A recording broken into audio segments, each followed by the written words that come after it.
prevented USC for being able to host in the NCAA tournament versus having to go on the road for their regional last week in College Station. If you're unfamiliar with the format, this is a simple best out of three series. The winner goes to Omaha and the College World Series at the end of this weekend. There will be just 8 teams left from the field of 64 with a spot in Omaha at the College World Series. And these two programs, they know Nebraska like the backs of their own hand, Matt. USC was the it school in college baseball through a good portion of the 60s, the 70s, and the 80s. This is a program that's been to Omaha 21 times. It's won 12 titles.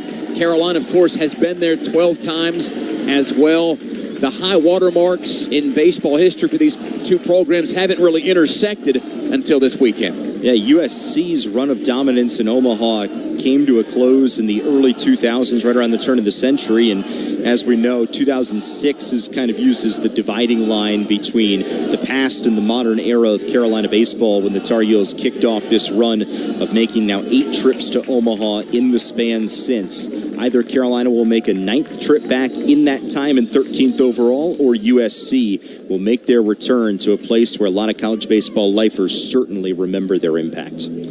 Carolina hands the ball off to Ryan Lynch this afternoon. 6'3", 235-pound sophomore righty out of Moorestown, New Jersey. Lynch has amassed a record of 5-4. The ERA just slightly above 4. He's 6th in the ACC with 84 innings pitched. Opponents hit 272 off of Lynch. USC as a team hits 282. That's 8th in the Big Ten and right around 115th nationally. They'll lead off with Avery Covarrubias. Then it's the first baseman, Adrian Lopez, followed by the DH, Augie Lopez. Kevin Takiaguchi cleans up and plays third base. The catcher is Isaac Cadena. Jack Basir plays right and hits 6th. The bottom third of the order consists of the left fielder, Andrew Lamb, the shortstop, Dean Carpentier, and the center fielder, Walter Urban. Similar to Carolina, it's a balanced bunch, and they can get it done in a variety of ways. Yeah, USC, not exactly a power-hitting team. They're 4th in the Big Ten, 88 homers this year, but over 50 of those home runs have come in their last 30 games. The Trojans have seen the power numbers tick up, and some of the scores that they put up in College Station. Backs against the wall, they beat Lamar 19-6, Texas State 15-4, and then the 2 games against Texas A&M, needing to win 2. They outscored the Aggies by a combined total, Dave, of 21-4. Carolina raced through the regionals here last week, shutting out VCU 8-0, coming back to defeat East Carolina 7-5, and then finishing off the Pirates 9-3 to advance into the Supers. It's a very different journey for these two programs. Carolina didn't really face any sort of a threat last week, while USC has been playing for its tournament lives every game since it lost that first one. That was a 5-4 loss to Texas State, in which closer Adam Troy, great name for a Trojan, gave up a walk-off home run. Troy gave up walk-off homers in both the Big Ten semifinal and that first NCAA regional game, but he did get back on the mound and close out the clinching game against Texas A&M. So Carolina decked out in the home whites with Carolina blue sleeves, white ball caps with the Carolina blue interlocking NC on the front, USC in the traveling grays. As it's a righty-righty matchup between Covarrubias at the plate, Lynch on the mound, and our first pitch, it sails outside for a ball. 1-0 the count. We are promptly underway at the dot of 3:07. That's your official Reed's Jewelers first pitch time. Reed's Jewelers, trusted with life's moments. Here's the second pitch from Lynch. That's right down Franklin Street and in for a strike. He's gone the fastball a couple of times. 1 ball and 1 strike, the count to Covarrubias. A junior batting .282, 3 homers, 30 RBIs. The 1-1.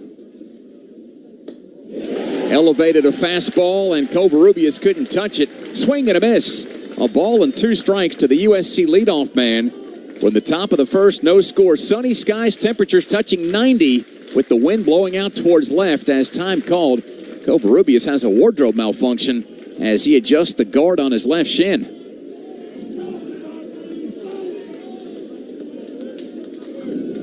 Home plate umpire Angel Campos says we're ready to play, and here comes Lynch's 1-2 to the USC second baseman. High 97-mile-per-hour fastball, 2-2. Lynch, he hurled a fastball last week that touched 99 on the radar gun. It's been a quartet of fastballs to start his outing here today. The 2-2 as Carolina plays Covarrubias straight up around the infield. Regular depth in the outfield. The pitch, lob foul. Still 2 balls and 2 strikes as far as the infield goes. Colin Heineck gets the start behind the dish. Eric Paulson over at first base playing well off the line on the dirt. A step back on the outfield grass in shallow right center. It's Gavin Galler at second. The shortstop, Jake Schaffner. Cooper Nicholson at the hot corner. The outfield after the 2-2. Grounded right side. Paulson dives towards the line. Underhands to Lynch covering first. Got him by a step. Covarrubias the first out of the ball game. Paulson laid out on his stomach to keep the ball on the infield. Lynch fired off the mound to cover first, and that is an efficient ground ball out. As Lopez next up for USC, base is clear in the top of the first. The Tar Heels go with Rom Kellis the fifth in left field, Owen Hull in center, and Tyler Howe out in the sunlight of right. Defense will be important throughout this week. Both of these teams are elite fielding teams. Both pitch it very well. You think that the margins will be pretty small. Important for Carolina to make plays like that one. Adrian Lopez, another righty, takes a first pitch fastball from Lynch on the outer half, called a strike, and it's nothing in one of the junior batting .304. He's homered 13 times. That's second most on the roster. He's driven in 47. Here's the second offering. Swing and a miss. Couldn't connect with the 97-mile-per-hour Cheddar. And it's 0-2 to Lopez with the bases clear and 1 down in the top of the first. 0-0 between Carolina and Southern Cal. Lynch, a deep sigh. Into his motion. The pitch. Just high and away. Lynch took a couple of steps off the mound towards the first baseline as if he thought he had him looking. It's a ball. 1-2 the count to Lopez. The first of 2 Lopez's to hit. Augie Lopez hits behind him. Lynch nods in approval as he gets the sign. The 1-2. Struck him out. There's the first slider of the afternoon. And that pitch, it'll play. 2 down. Lynch rings up his first. It's his 76th strikeout in 2026. All fastballs from Lynch. And then jumps ahead in the count. Busts out the slider for the first time. Good to see him have a feel for that pitch early on. Lynch's last couple of starts in the end of the regular season and into the ACC tournament left a little bit to be desired, but an awesome outing last week against VCU, hoping to carry that momentum here into the Super. Augie Lopez, the first lefty at the plate for SC. Stands in, takes a fastball outside. At least on the outside corner, delayed strike call, and it's 0-1. Lopez, the DH, bats .279 in his sophomore campaign. 19 big homers, 57 RBIs. The 0-1. Fastball runs inside. 1 ball and 1 strike as we've got no score in the first. Covarrubias grounded to first for the first out of the game. Lopez just struck out swinging. Carolina tries to get off the field here. 1-2-3. The 1-1. Another strike down the middle at the knees, taken by Lopez. 1-2. And Lynch, at least for the moment, feels like he's got this Trojan right where he wants him. Schaffner just left of the bag at the shortstop position as Lynch kicks and fires. Foul ball ricocheted up into the net left side. Still 1 ball and 2 strikes, the count to Lopez. Takeuchi, the cleanup hitter, on deck, would be next if Lopez can reach. The lefty digs back in. Left foot on the back line of the batter's box. The 1-2 from Lynch. Struck him out. Fastball. Arm side run. Tailing away from the hitter. Swing and a miss. Inning over.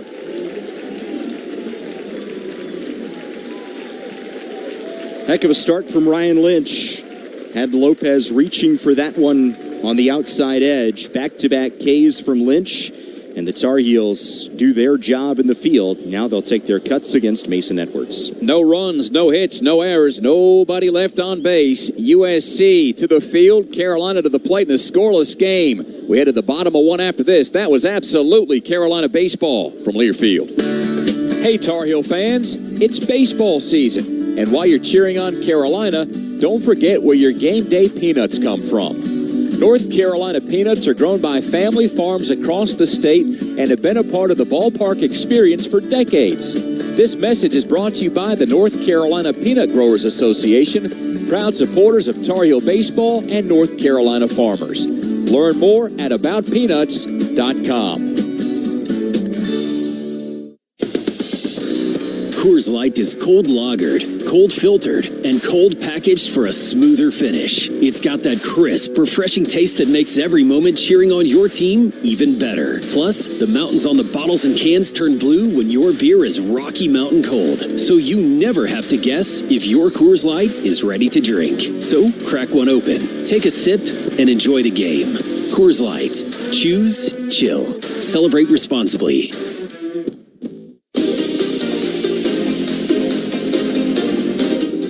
USC nothing. Carolina coming to the plate in the bottom half of the first from Boshamer Stadium in Chapel Hill. It's the Super Regionals, Tar Heels and Trojans vying for a spot in Omaha. Jake Schaffner, Gavin Gallagher, Owen Hall lead the top third of Coach Forbes' Friday lineup, followed by the DH Macon Winslow, the first baseman Eric Paulson, then the third baseman Cooper Nicholson. Bottom third, right fielder Tyler Howell, catcher Colin Heineck, and the left fielder Rom Kellis the fifth. That is today's starting lineup, presented by Coors Light, Mountain Cold Refreshment, Choose Chill, and official beer of your North Carolina Tar Heels. Celebrate responsibly.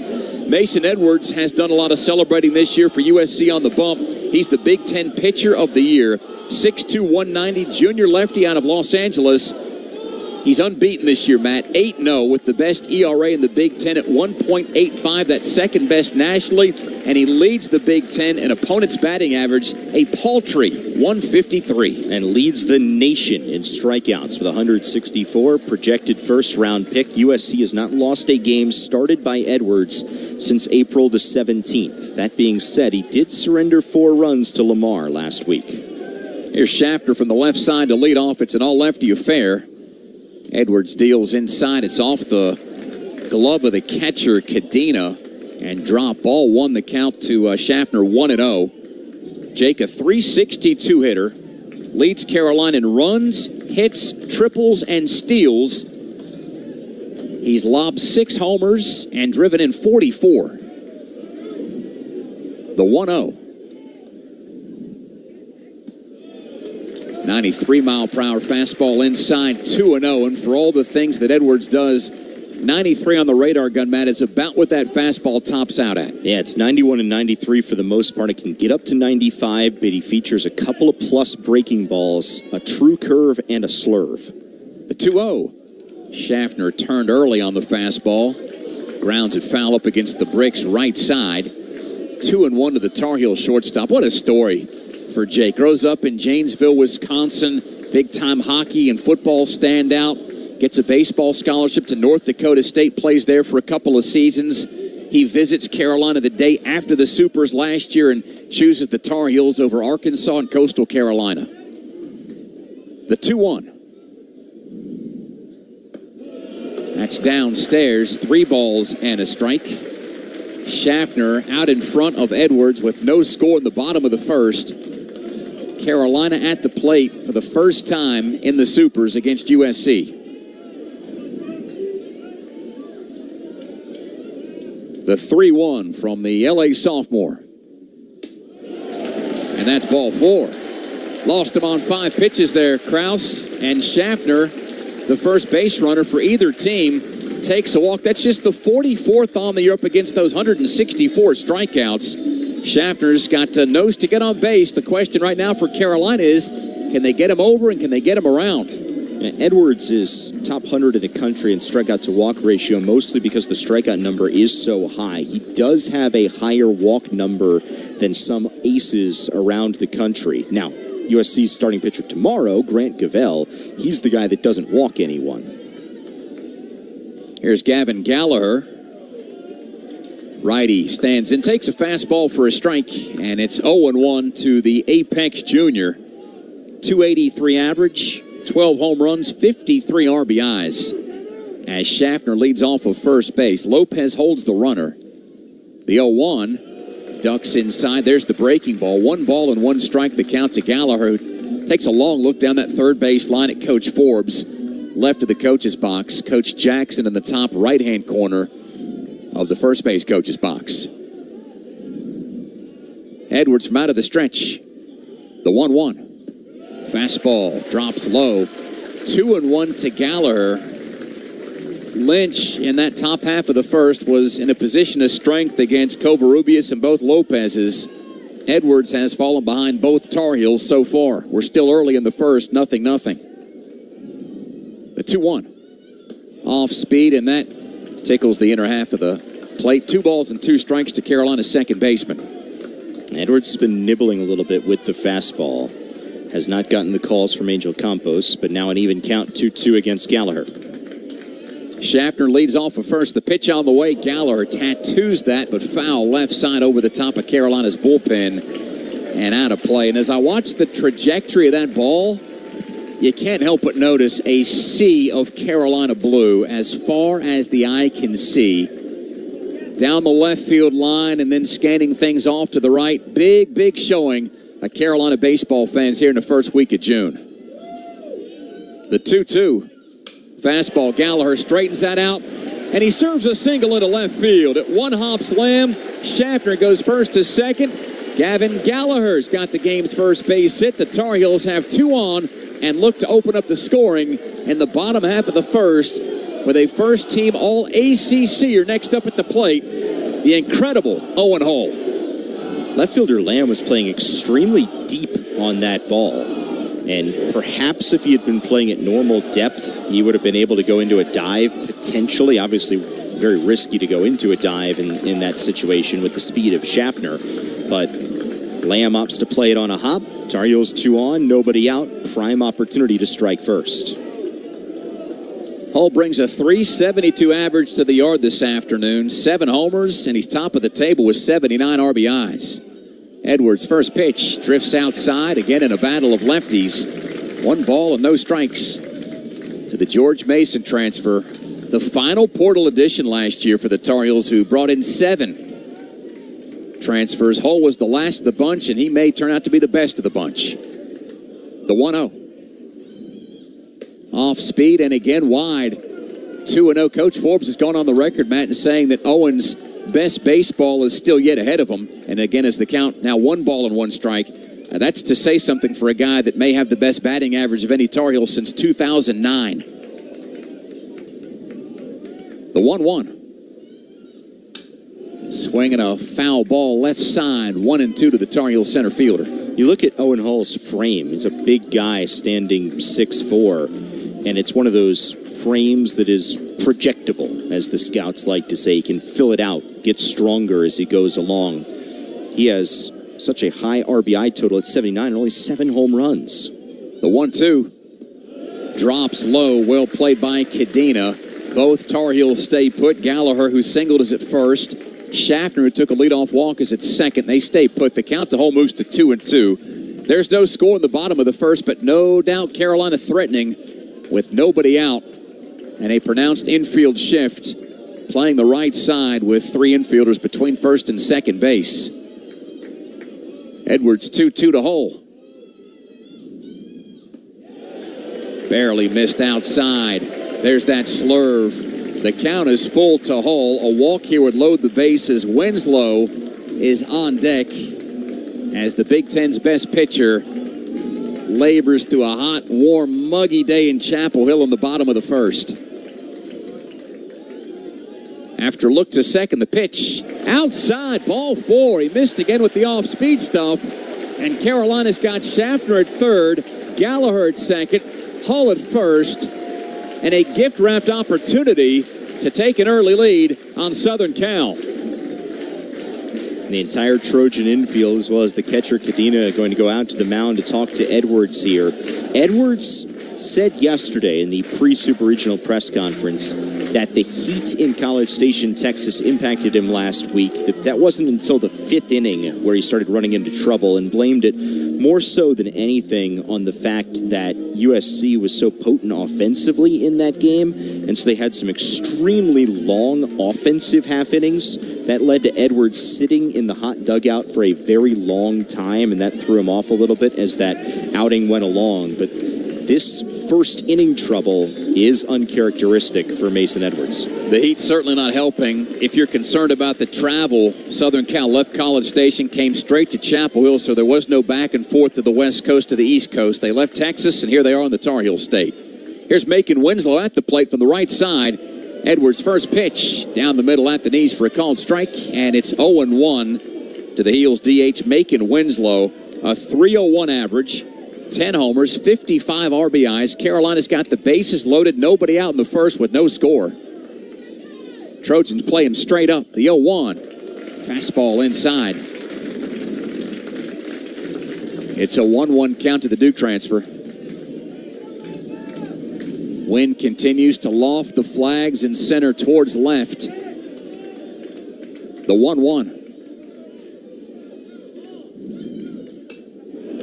Winslow made contact, but it's just a foul ball over the USC dugout. A ball and 2 strikes as there is not a cloud in the sky. All blue upstairs. The lights are on. The seats are packed for Carolina's 13th appearance in the Supers. Edwards 1-2 to Winslow. Checked his swing. And while the ball popped out of Cadina's glove, it is strike 3. And there's 1 down, but still work to be done for Edwards, who's got Eric Paulson next up at the plate. Carolina's got the bases loaded. 1 out in the first. 0-0 our score. And if Edwards can get out of this while keeping it 0-0, he might as well be Houdini. Tar Heels loaded the bases but didn't score in the first inning of Game 2 of the regional against ECU. Wound up winning it, coming back from the 3-0 deficit, but made that game a little more tense than fans would have hoped for. Paulson from the left side takes a swing and a miss at a mid-90s fastball. 0-1 to another Tar Heel transfer. He came from Stony Brook, where he didn't play in his own conference tournament his first 2 years. So this is a real big taste of postseason baseball for the guy they call Big Paulie. The 0-1. That's taken at the knees for a strike, and it's 0-2. Paulson has got a .297 average. Like Winslow, who hit in front of him, 10 homers and 52 runs batted in. Can Carolina get one of these 3 guys on base across? 0-0, 1 down in the first. The 0-2 from Edwards. Steers outside. 1-2 to Carolina's first baseman. Coach Forbes just approached third base where Schaffner resides. He took the leadoff walk. Gallagher singled to left. He's over at second. Hull took a walk. He's at first. Winslow just struck out, the only out of the inning. The 1-2 to Paulson. Off speed and just high. Evens the count, 2-2. Angel Campos has some of these delayed strike calls, so you have to just wait an extra beat to make sure of it. Mike Morris down the line at first. The second base umpire, Brian DeBrouwer, left of the line at third. It's Chris Gonzalez. The 2-2. Paulson, swing and a miss at a fastball up near his eyes. And the strikeout king of college baseball is Cade Couple. And he's got Cooper Nicholson next up at the plate. Carolina's got the bases loaded. Again, this situation played out in the last 2 games for Carolina, leaving the bases loaded in the first. A run here, Matt, would certainly behoove the home team. Certainly make things easier for Ryan Lynch as he heads back out there onto the mound, but Edwards starting to find a little bit of a groove here. First pitch to Nicholson, off speed but in the zone, hip high strike, and it's 0-1. Dave, it's been interesting. Edwards, since the Little Mound Conference, which there was no coach present, it was just his teammates, he started to pitch Carolina backwards, going first pitch change-ups and then trying to finish hitters off with fastballs. 0-1 to Nicholson, low and inside. 1 ball and 1 strike to a kid that was playing junior college baseball last year at Iowa Central. Never hit worse than .324 in his 2 seasons in the Great Midwest. This year for Carolina, he hits .269 with a team that has 16 homers and 48 ribbies. The 1-1. Check the swing. It's a strike. There's the slider, the slurve. Call it what you want. It's 1-2 to Nicholson. Carolina's had the bases loaded this entire inning, it feels like, but the last 2 guys have gone down on strikes. Nicholson aims to put the ball in play.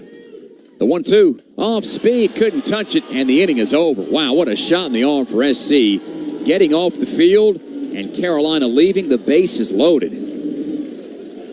That's what Mason Edwards does. Quite literally, nobody in the country better than him at racking up strikeouts. Got himself into a pickle, pretty much self-induced with the couple of walks. The one knock off the bat of Gallagher, but then 3 consecutive strikeouts to keep this game scoreless. No runs, just the 1 hit, no errors. 3 left on base. We've got no score after an inning of play. We go to the second. SC brings the 4, 5, and 6 spots at the plate against Ryan Lynch when we come back. Again, 0-0 from Chapel Hill. It's Tar Heel baseball from Learfield. When it comes to your home or business, you need a plumbing and HVAC team on your side. Count on the team that the Tar Heels trust with Brown Brothers Plumbing and Heating. Serving the community since 1933, our family is here to keep your family comfortable. Whether it is a leaking pipe, stopped-up drain, water heater issues, or HVAC needs, we are here for you. Our licensed professionals have the training and experience needed to alleviate your problems and get you back to playing ball. Call Brown Brothers Plumbing and Heating at 919-220-2554 or inquire at bpph.com, just as the Diamond Heels would.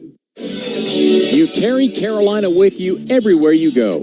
Officially licensed Tar Heel gear holds that connection that won't fade. It's more than merchandise. It's tradition, pride, and memories stitched in Carolina blue. The uniform for the moments that make you a Tar Heel. The first walk across Polk Place. The late nights on Franklin Street. The wins you'll never forget. Each piece is authentically Carolina, a part of you. And every purchase benefits Carolina Athletics. If you haven't tried Pulp Juice and Smoothie Bar yet, now's the time. They've been blending smoothie recipes for over 20 years with fresh bowls, wraps, and ginger shots made daily. Stop by Pulp on Franklin Street. Just say Carolina Baseball for 10% off your order. We go to the second. 0-0. Southern Cal at the plate. Carolina in the field. Matt, the Tar Heels just left the bases loaded. Mason Edwards just struck out the side.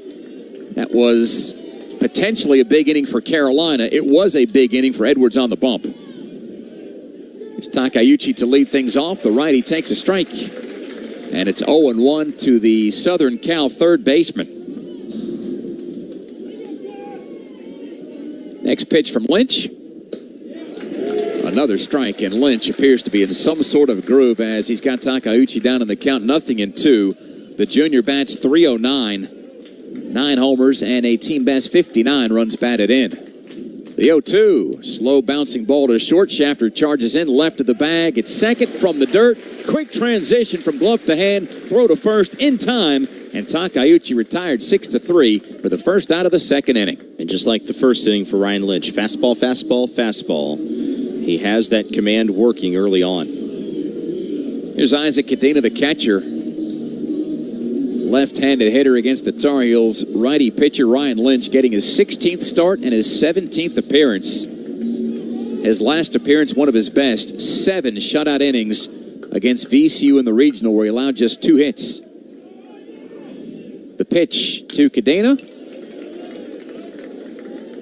That's knocked foul off to the left, and it's 0-1. Lynch, in that previous matchup, struck out 5, took the win in an 8-0 final to put the Tar Heels in the winner's bracket against East Carolina. The 0-1. Inside of the lefty. 1-1. The Tar Heels took consecutive games against the Pirates to breeze through the regionals for the first time since 2019. And for the 3rd year in a row, here we are in the Supers. The 1-1. There's a hard hit ground ball to second. Gallagher to a knee on the outfield grass. Steps up and throws to first. Cadena retired for the second out. Nobody on base in the second. No score between Carolina and Southern Cal. Jack Basir next up to the plate. It's been 3 groundouts and 2 strikeouts so far for Lynch. And one would say so far, so good. Gallagher barely had to move on that hot shot ground ball off the bat of Cadena. Played it perfectly, flipped it on to first. Basir hits from the right side. Takes a strike on the inside corner. Lynch goes to that sparkling 97-mile-per-hour fastball to put Basir, a .341 hitter, behind 0-1. The 0-1. Just missed outside. Told you last inning. Home plate umpire Angel Campos has a delayed strike call. I think everybody just figured that was going to be a strike right up until it wasn't, so the count's 1-1. Lynch deals a slider, weak contact, and a floating foul ball off to the right. 1-2 the count to Basir, who among the everyday players has the best overall average at 341. 10 homers, 41 RBIs. Takayuchi, Cadena, both ground ball victims as Lynch goes back to the slider. Couple of hops over to Schaffner. Clean play, good throw, inning over. Basir retired, and Lynch gets his mates off the field. Easy as you like. Slick fielding by the Tar Heels on those 3 ground balls means that Lynch has got that sinker working, inducing contact into the ground. Carolina was accused of pitching off last week. Lynch is on today. We go to the bottom half of the second. The Tar Heels have the bottom third of the order due up. It's Hal Heineck and Kellis to get a first glimpse of Mason Edwards in a scoreless game. It's Carolina and USC and the Supers from Chapel Hill from Lear Field. I served in the United States Air Force and I deployed 3 times. Being a veteran, it's interwoven into your DNA. It is really the absence of the connection and the purpose that can really drive a lot of veterans to some negative thoughts. For those who are in a suicidal crisis, the window of time to save somebody's life is very short. Our duty is to protect ourselves and protect our families. And one way you can do that is store your weapons safely. Store all your guns securely. Help stop suicide. Brought to you by End Family Fire and the Ad Council. Aw, shucks, the game's on TV, but I can't listen to the call of my favorite team broadcasters. Never fear, Sync My Game is here. Sync My Game? Yes, Sync My Game. If you have a DVR and streaming device, head to syncmygame.com from Learfield. It's never been easier to hear the impassioned voices of your favorite radio crew synced with the TV. Wow, thank you, Mr. Just remember, syncmygame.com.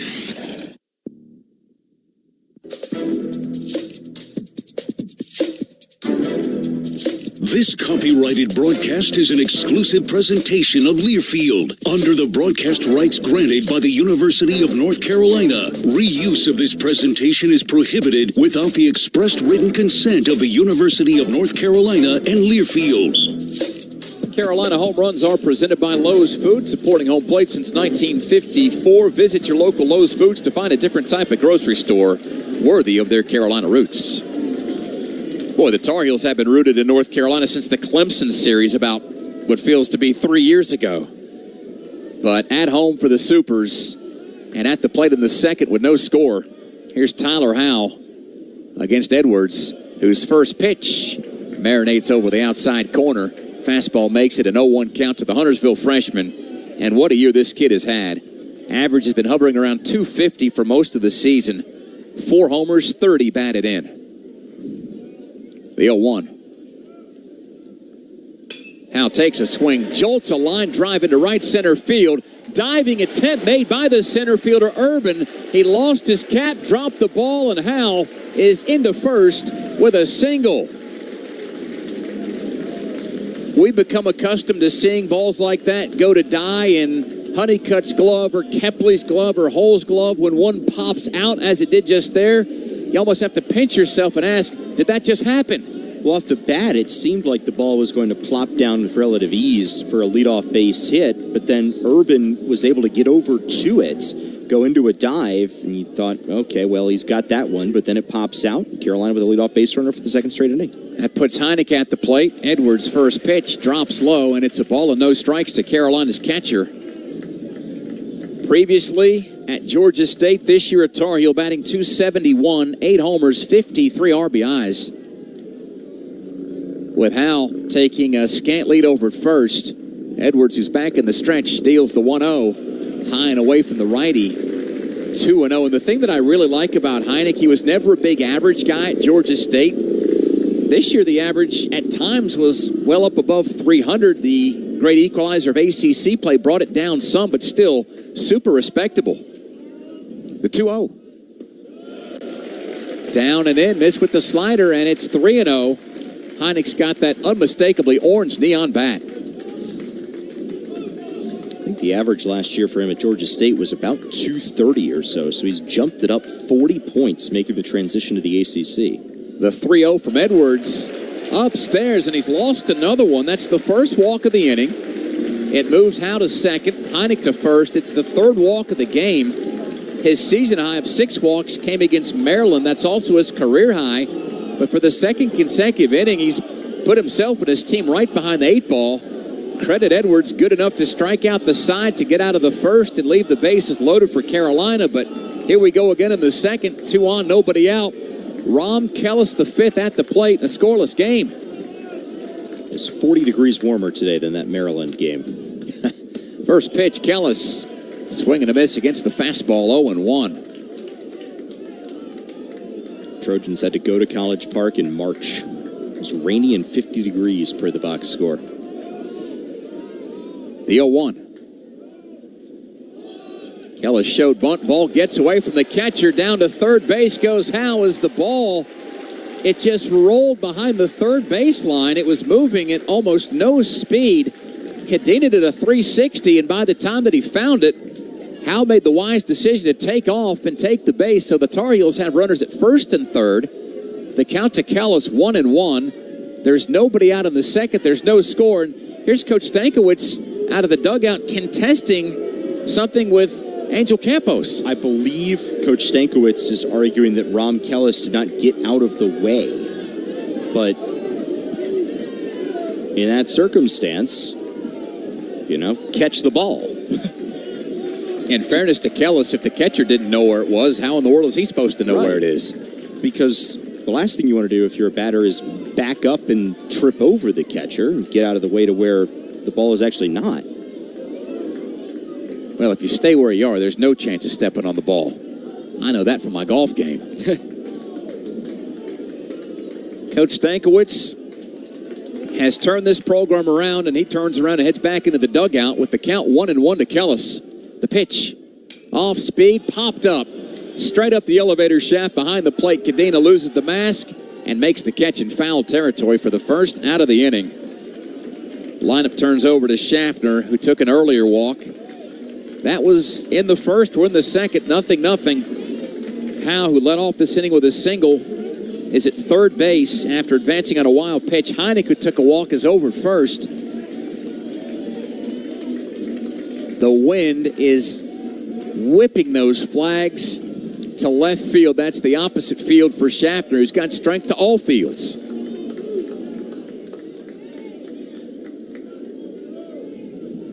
Cadena, the catcher, surveys some signs and signals around the diamond. And again, Adrian Lopez at first, Covarrubias the second baseman, Carpentier the shortstop, Takeuchi over at third. The outfield from left to right, Lamb, Urban, and Basir.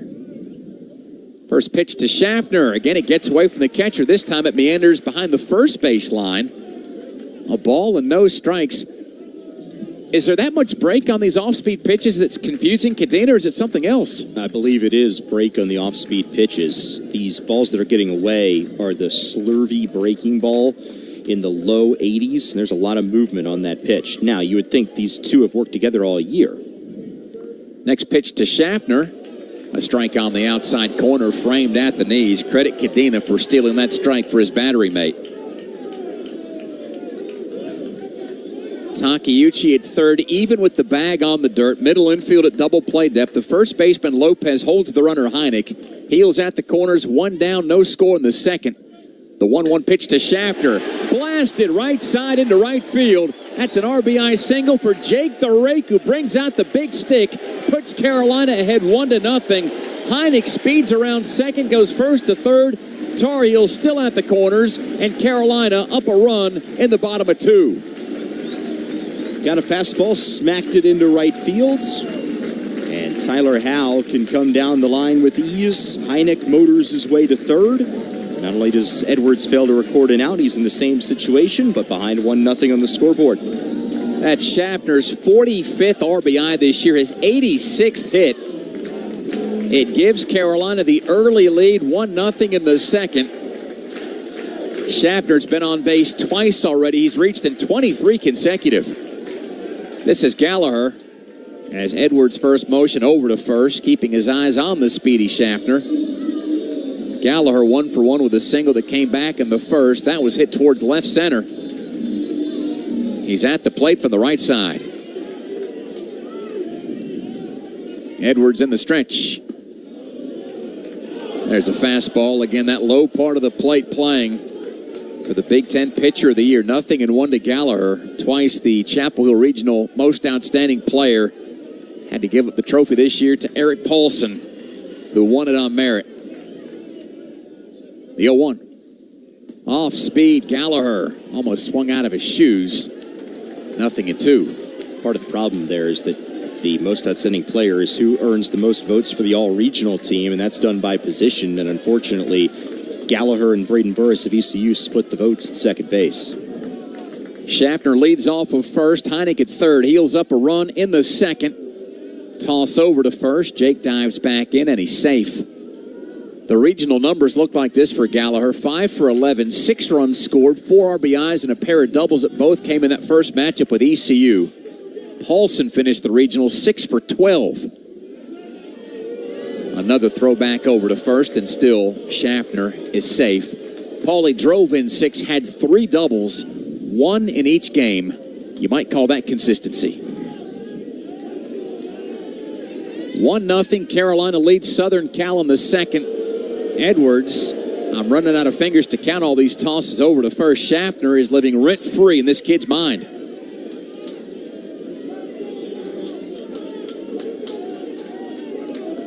The count 0-2 to Gallagher. The boos only grow louder. If this was another level of baseball, this wouldn't be happening. But here we are in college in the Supers, and Edwards is taking his time here, keeping his eyes on Schaffner at first.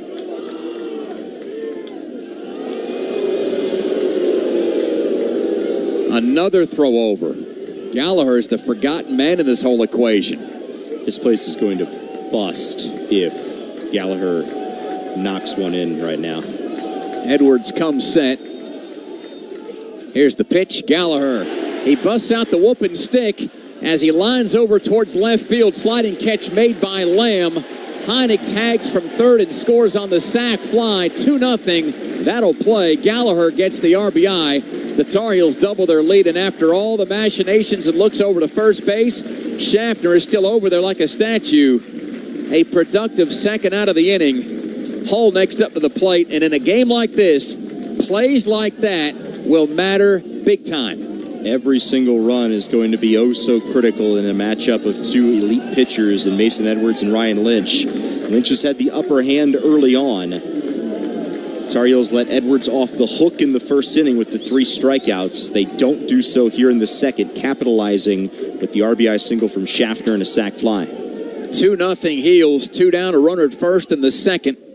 First pitch to Hull. Fastball for a strike on the outside corner. 0-1 to the center fielder who took the second walk from Edwards back in the first. Edwards has struck out 3. He's also walked 3 through an inning and 2/3. Next pitch. Big heater and another strike call. Boy, the corners, Matt, they're playing, and so is that lower part of the plate. It's a big strike zone for a guy that really doesn't need it. Schaffner dives back over to first after a throw over. They count to Hull 0-2. You remember Angel Campos is the umpire who was involved in that controversy at the championship series last year with Coastal Carolina and LSU and the Kevin Schnall ejection in the second inning of that game. The 0-2 to Hull. High. 1-2 to the Tar Heels outfielder with 2 down.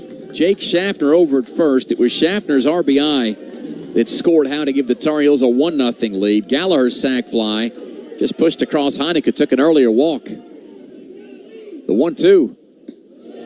Low and outside.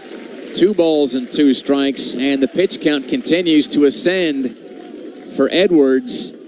This next pitch will be his 50th. The shift plays mightily for Hull, the second baseman, about 20 steps back on the right center field grass. Adrian Lopez holds the runner at first. There's another throw over. Jake is still plenty safe. The shortstop Carpentier right at the bag at second with his toes touching the dirt from the outfield cut. The 2-2. Fastball high, 3-2. Hull has worked it full.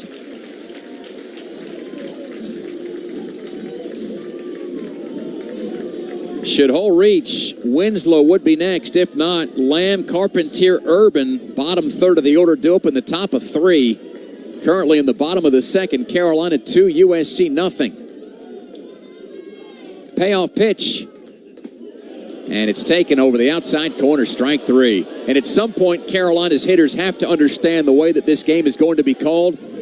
And a pitch like that with 2 strikes has to be swung at. Yeah, you got to be aggressive in a situation like that if those corners are going to continue to play for Angel Campos in a strike zone. Carolina takes the early lead, gets 2 runs on 2 hits, no errors, and 1 left stranded. We go to the third. SC back to the plate. Carolina's got the lead, though, on the Trojans. 2-0 from Learfield. Like a buzzer beater to beat your rival, or the play you can remember like it was yesterday. Penn Station East Coast Subs fuels your passion for greatness. With a menu featuring an array of mouth-watering grilled submarine sandwiches, fresh-cut fries, and hand-squeezed lemonade, let Penn Station Subs make every day feel like game day. Penn Station East Coast Subs is happy to serve you with 6 locations right here in the Triangle. Come see us in store or order online. Penn Station East Coast Subs. It's all about good taste. You sit in traffic now, but later, there's an ice cold reward. Modelo, the mark of a fighter. You've earned this rich golden lager with a crisp, refreshing taste, because you know all your patience is paid out in gold. You remain calm through honks, bumper to bumper, and people yelling. You are a fighter, and Modelo is your reward. Modelo, the mark of a fighter.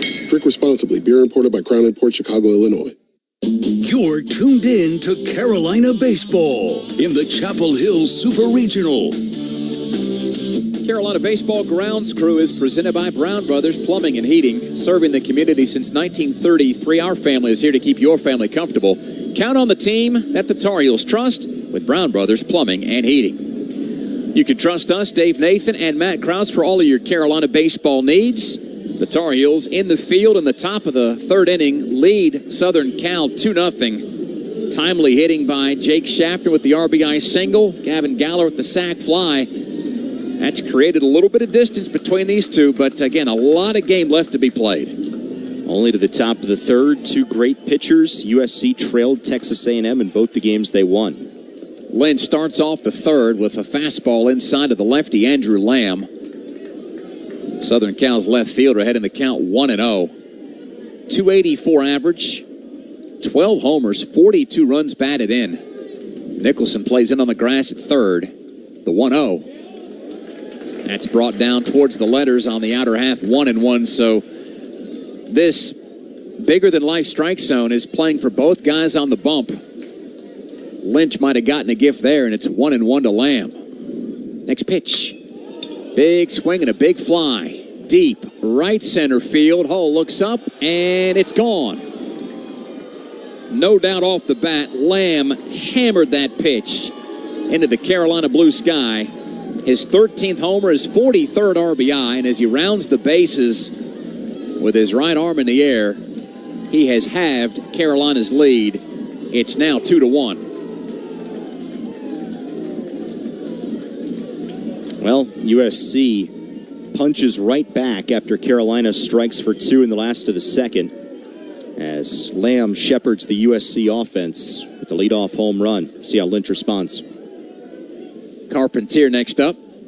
Righty takes a fastball on the outside corner. 0-1 to the shortstop. Carpentier, a junior, hits .244. 3 homers, 25 batted in. The 0-1.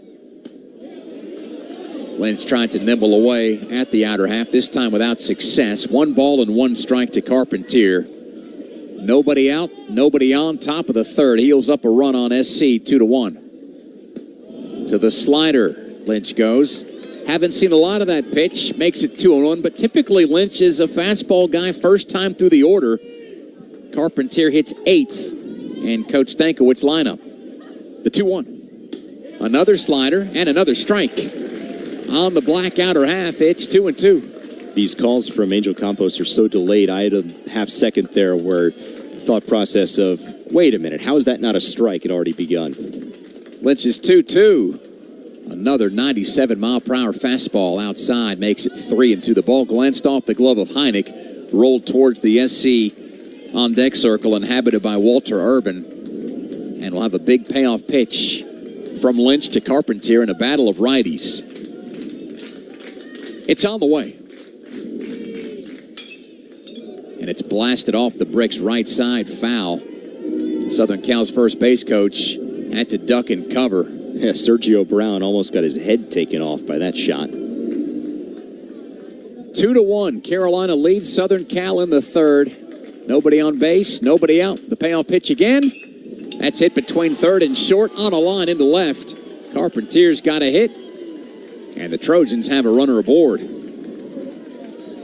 Well, who would have thunk it, Matt? 6 up and 6 down to begin the inning. It's this bottom third of the order that's gone to work on Ryan Lynch and the Tar Heels in the third inning. It shows how USC's bottom of the order, it's a simplistic concept, but was paying attention the first few batters up. Don't have to wait until you get to that second trip through the order to make those adjustments against a good pitcher like Lynch, who they're unfamiliar with. Here's Urban from the right side. Lynch to the stretch. Bunt put down and a good one back towards the mound. Lynch bare hands, pats the glove, throws to first, and there's a quick throw from Paulson over to second as Carpentier took a step off the bag. Carpentier is safe, but how about the baseball IQ of Paulson to throw that over there to keep him honest? There's one down. The sacrifice bunt is executed, and as we were told earlier by our sources out on the West Coast, USC's got a little pop. They can play small ball as well. Classic West Coast college team. Andy Stankiewicz played at Pepperdine and has spent his entire college baseball career. He's had some time in the pros as a player and coach, but his entire college career out on the West Coast. Covarrubias next up. First pitch fastball inside of the righty, and it's 1-0. Covarrubias grounded over to Paulson back in the first, win the third. Carolina got 2 runs in the bottom of the second.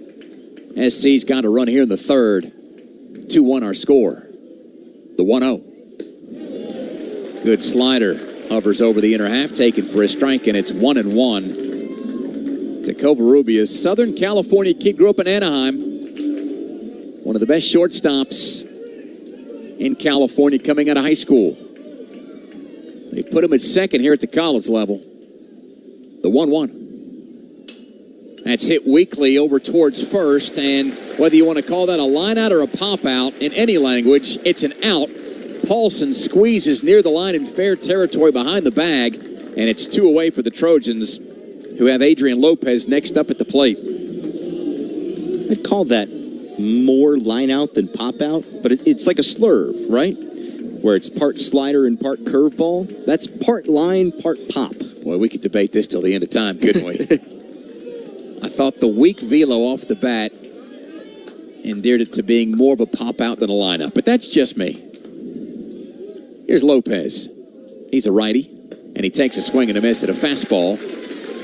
0-1 to the first baseman, who caved back in the first. He's one of 2 strikeout victims so far for Lynch, who tries to see his team through the top of the third. Our score, it's Carolina 2, Southern Cal 1 in the Supers. Game 1 playing out in real time. The 0-1. Down the middle, strike taken. 0-2, and in a game like this where the strike zone has been so big, a pitch like that, boy, it was fat. That's one where if Lopez had swung, he probably smacks that one hard somewhere. Carolina will take that. 0-2 the count. Lynch from the stretch delivers strike 3, swinging. How about you crank up the heat to 96? And Lopez goes down for the second time. Carpentier left stranded at second. The Tar Heels get off the field as Southern Cal gets 1 run on the Lamb leadoff dinger, 2 hits, no errors, and 1 left on base. It's Winslow, Paulson, and Nicholson. Middle third of Carolina's order to the plate. In the bottom of the third, our new score reads Carolina 2, Southern Cal 1 in the Supers from Chapel Hill from Learfield. This message is for Karina, our mom who finished her high school diploma at age 28. Hi, Mom. It's Emmettith and Nicholas. Congratulations on getting your diploma. You worked so hard and have taught us so much. We love you. When you graduate, they graduate. Finish your high school diploma for you and for them. Visit finishyourdiploma.org to find free and supportive adult education centers near you. Brought to you by the Dollar General Literacy Foundation and the Ad Council. A true teammate takes on every day with a winner's attitude, gets up when they fall down, and leaves it all on the field. There's a group of teammates who do all these things every single day. But they're more than your typical athlete. They're kids facing unthinkable medical circumstances. Team Impact matches children facing serious illness and disability with college sports teams, creating a long-term, life-changing experience for everyone involved. Join us in the movement to get all kids in the game. Visit teamimpact.org to learn more. Team Impact. All in, all together.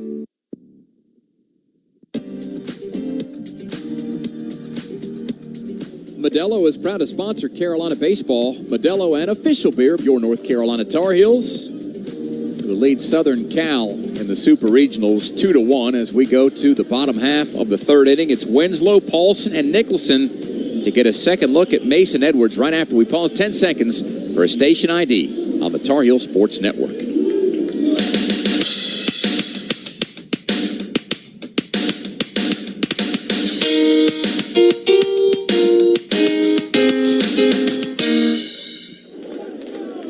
Bottom half of the third inning, getting ready to lift off.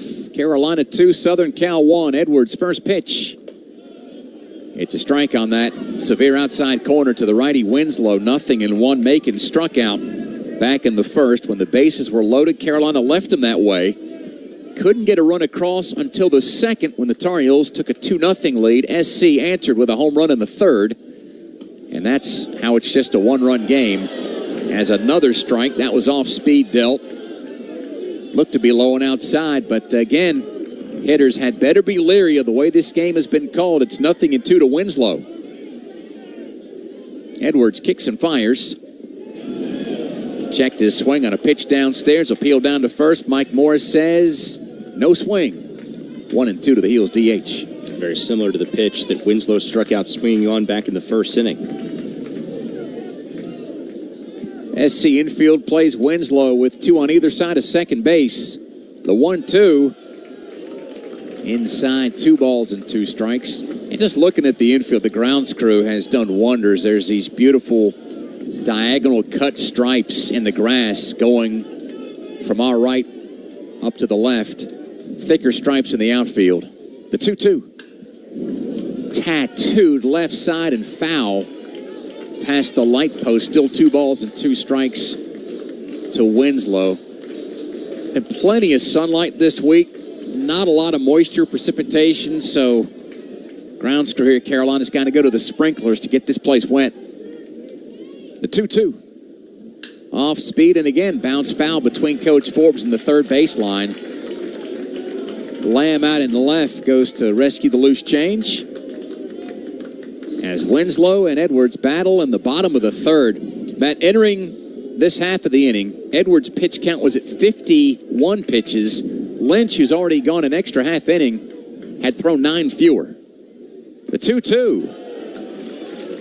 It danced downstairs, and it's ball 3. The count is full to Macon Winslow, leading off the bottom of the third. That pitch count disparity is the separating factor in this game so far.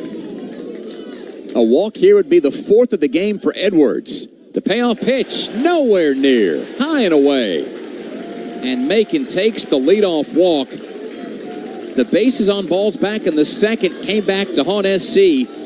Gallagher drove in Heineck, who took the free pass with a sac fly. And partner for the third inning in a row, Carolina's got the leadoff man aboard. Edwards was able to wiggle around it in the first. Tar Heels certainly made him pay in the second with the 2 runs. Now they'll try and grab this run that they gave away in the top of the third inning right back. Here's Paulson, 0 for 1 with a strikeout. First pitch to the lefty. Off speed and above the letters. 1-0 to Carolina's first baseman. Got a little FaceTime on the ACC network this past week. Well deserving. Next pitch. Paulson. He tattoos a line drive into left center field. It's bouncing by the warning track. It's all the way to the wall under the scoreboard. Winslow around from first. Scores. Paulson's at second with an RBI double. 3-1 Carolina. That ball was absolutely obliterated off the bat of the kid they call Big Paulie. Paulson goes opposite field with it. Winslow scores from first, standing up without a throw. And the Tar Heels do grab that run right back.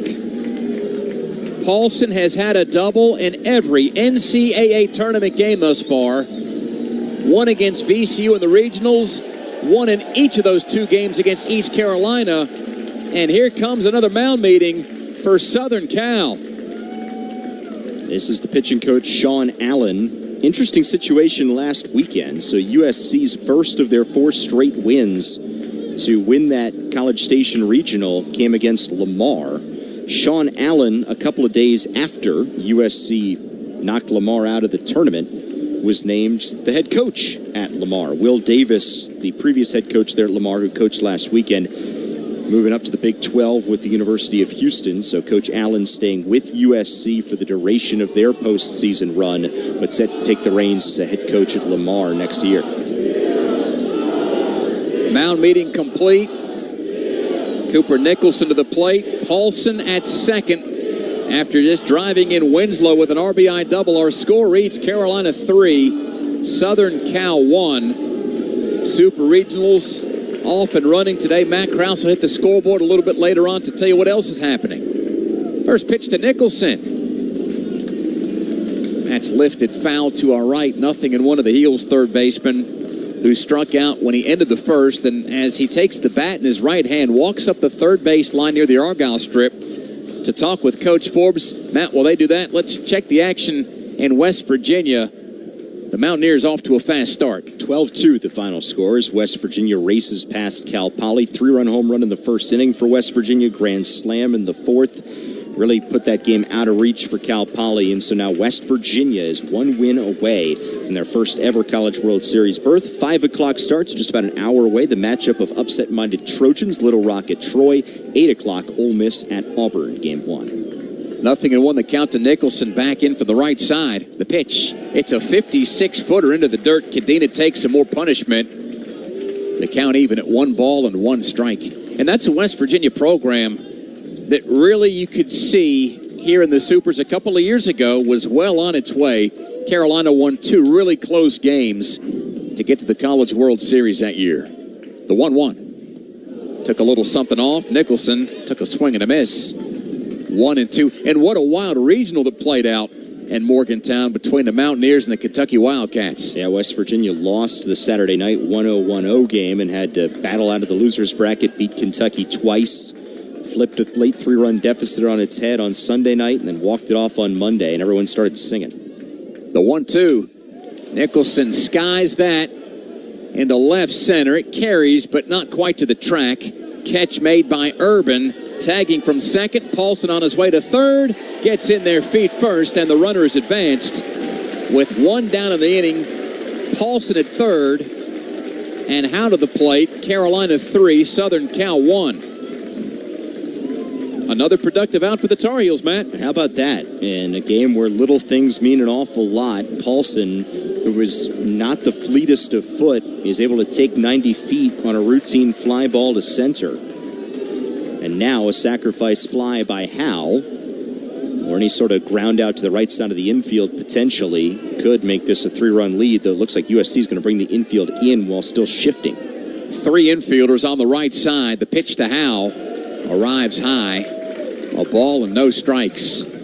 Just to close things up on that West Virginia Super Regional, so emblematic of how Carolina's played in this event. 13 out of the last 16 Super Regional games decided by 3 runs or fewer. The 1-0. Howe checked his swing and, foul tip. 1 ball and 1 strike to the corner outfielder with 1 down. Paulson at third. We're in the bottom of the third. Carolina has the lead 3-1 on USC. Carolina and West Virginia, the only 2 programs to play in 3 straight Supers, 24, 25, 26. The 1-1. Strike call on the outside corner. A ball and 2 strikes. Edwards a lefty on the mound. Howe a lefty at the plate. Tyler won the battle back in the second with a single, then came around to score. Trojans down a couple, 3-1. Carolina at the plate. The pitch. Swing and a miss. Got him with the fastball. And there's strikeout number 5 from Edwards, who struck out as many as 16 in the game this year. That came against Iowa. He's got 169 strikeouts this year. Number 1 in the country in Ks per 9 innings. Number 1 in the Big Ten. And backwards Ks with 56 entering play today. We're talking about some larger-than-life numbers for this kid. Video game type numbers. Heineck due up next. Edwards fires high to the righty. A ball and no strikes. There's 2 down in the bottom of the third. Winslow took a leadoff walk. Paulson doubled him in. Nicholson fly to center. That got Paulson over to third base before Howe just struck out. The 1-0.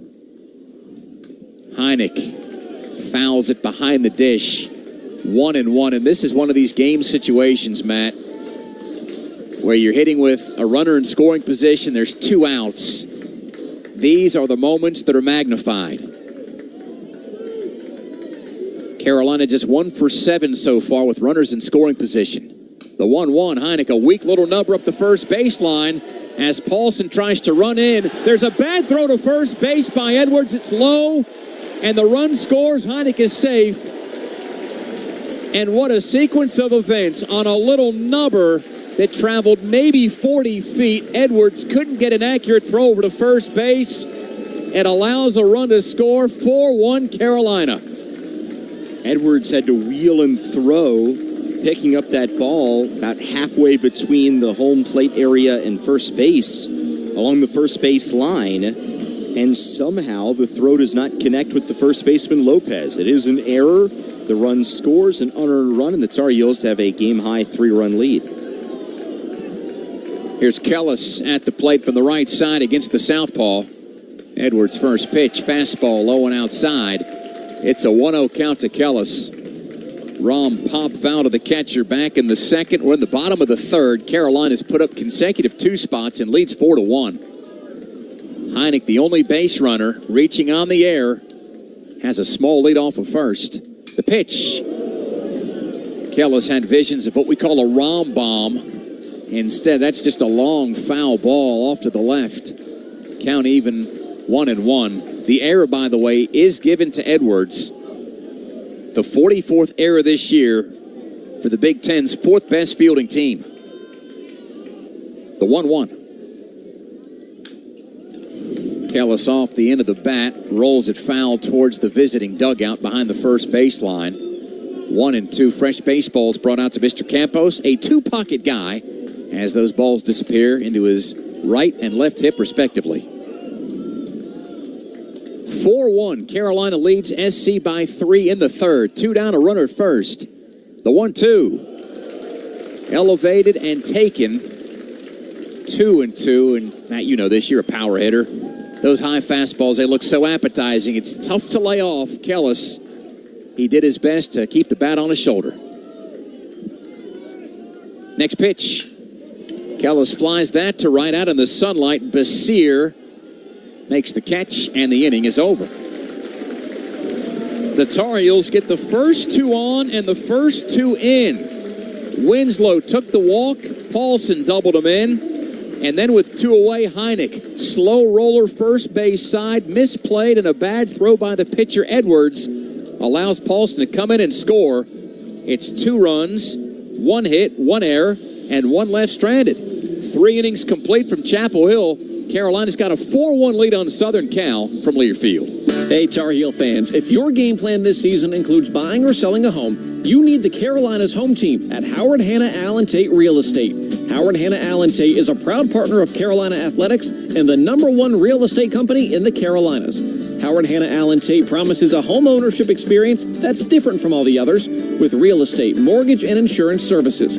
Contact a Howard Hanna Allen Tate agent today and let us show you how we're built differently.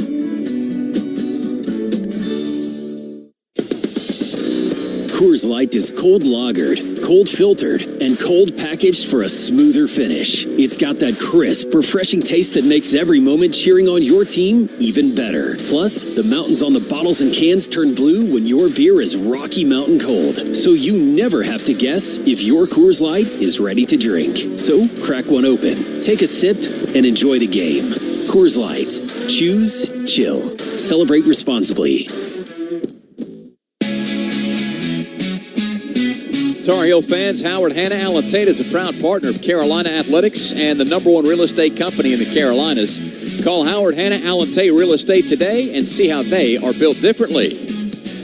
Carolina and Southern Cal both built for postseason play today. So far, the breaks have gone the way of the Tar Heels, who lead the Trojans 4-1 entering the top half of the fourth. Lynch has some run support, and he's working his way through the SC order for the second time. Just the 2 base hits against Lynch. Solo home run from Lamb leading off the third. Carpentier followed with a single, but Lynch has had a lot of success against the top of the USC order. Augie Lopez leads off from the left side. Lynch begins him with a fastball off the plate. 1-0 to the DH, who struck out back in the first. Lynch has K'd 3 so far through the first 3 innings. The 1-0. Swift ground ball, foul, off the wall, kicks back into play. Howe gets to it and lobs the ball into the visiting bullpen. Those shadows beginning to reveal themselves in the deep corner in right field. The 1-1. Outside, 2-1 the count to Lopez. Wind continues to blow to left. No clouds in the sky. Temperatures were at 90 when we got started at 3:07. A little more than an hour later, it's not gotten any cooler, I can tell you that. As Lynch dials up a fastball knee high to even the count to Lopez. 2 balls and 2 strikes. Fastball continues to play for Ryan Lynch. Command has been really good through 3+ innings. Lynch winds and fires the 2-2. Lopez got a piece of it. Knocks it foul. Still 2-2 to the sophomore from out of Hermosa Beach. Went to Loyola High School. He was teammates with Walter Urban. So those kids knew one another coming into the college ranks. Another 2-2. And a ball inside.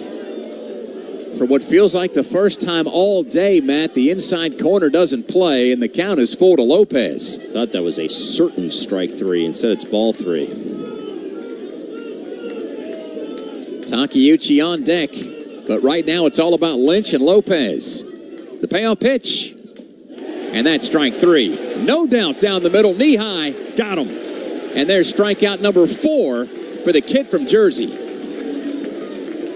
Lopez with an extended word back and look toward Angel Campos, who then turns and stares him down, headed into the dugout. Takeuchi next up. He grounded to Schaffner when he let off the second. Carolina leads SC 4-1 in the fourth. 1 down, base is clear. The pitch. Slider drifts away from the right-handed hitter. A ball and no strikes. Takeuchi on the all-tournament team in College Station last weekend. The 1-0. Back to the well. Still couldn't find the zone. 2-0.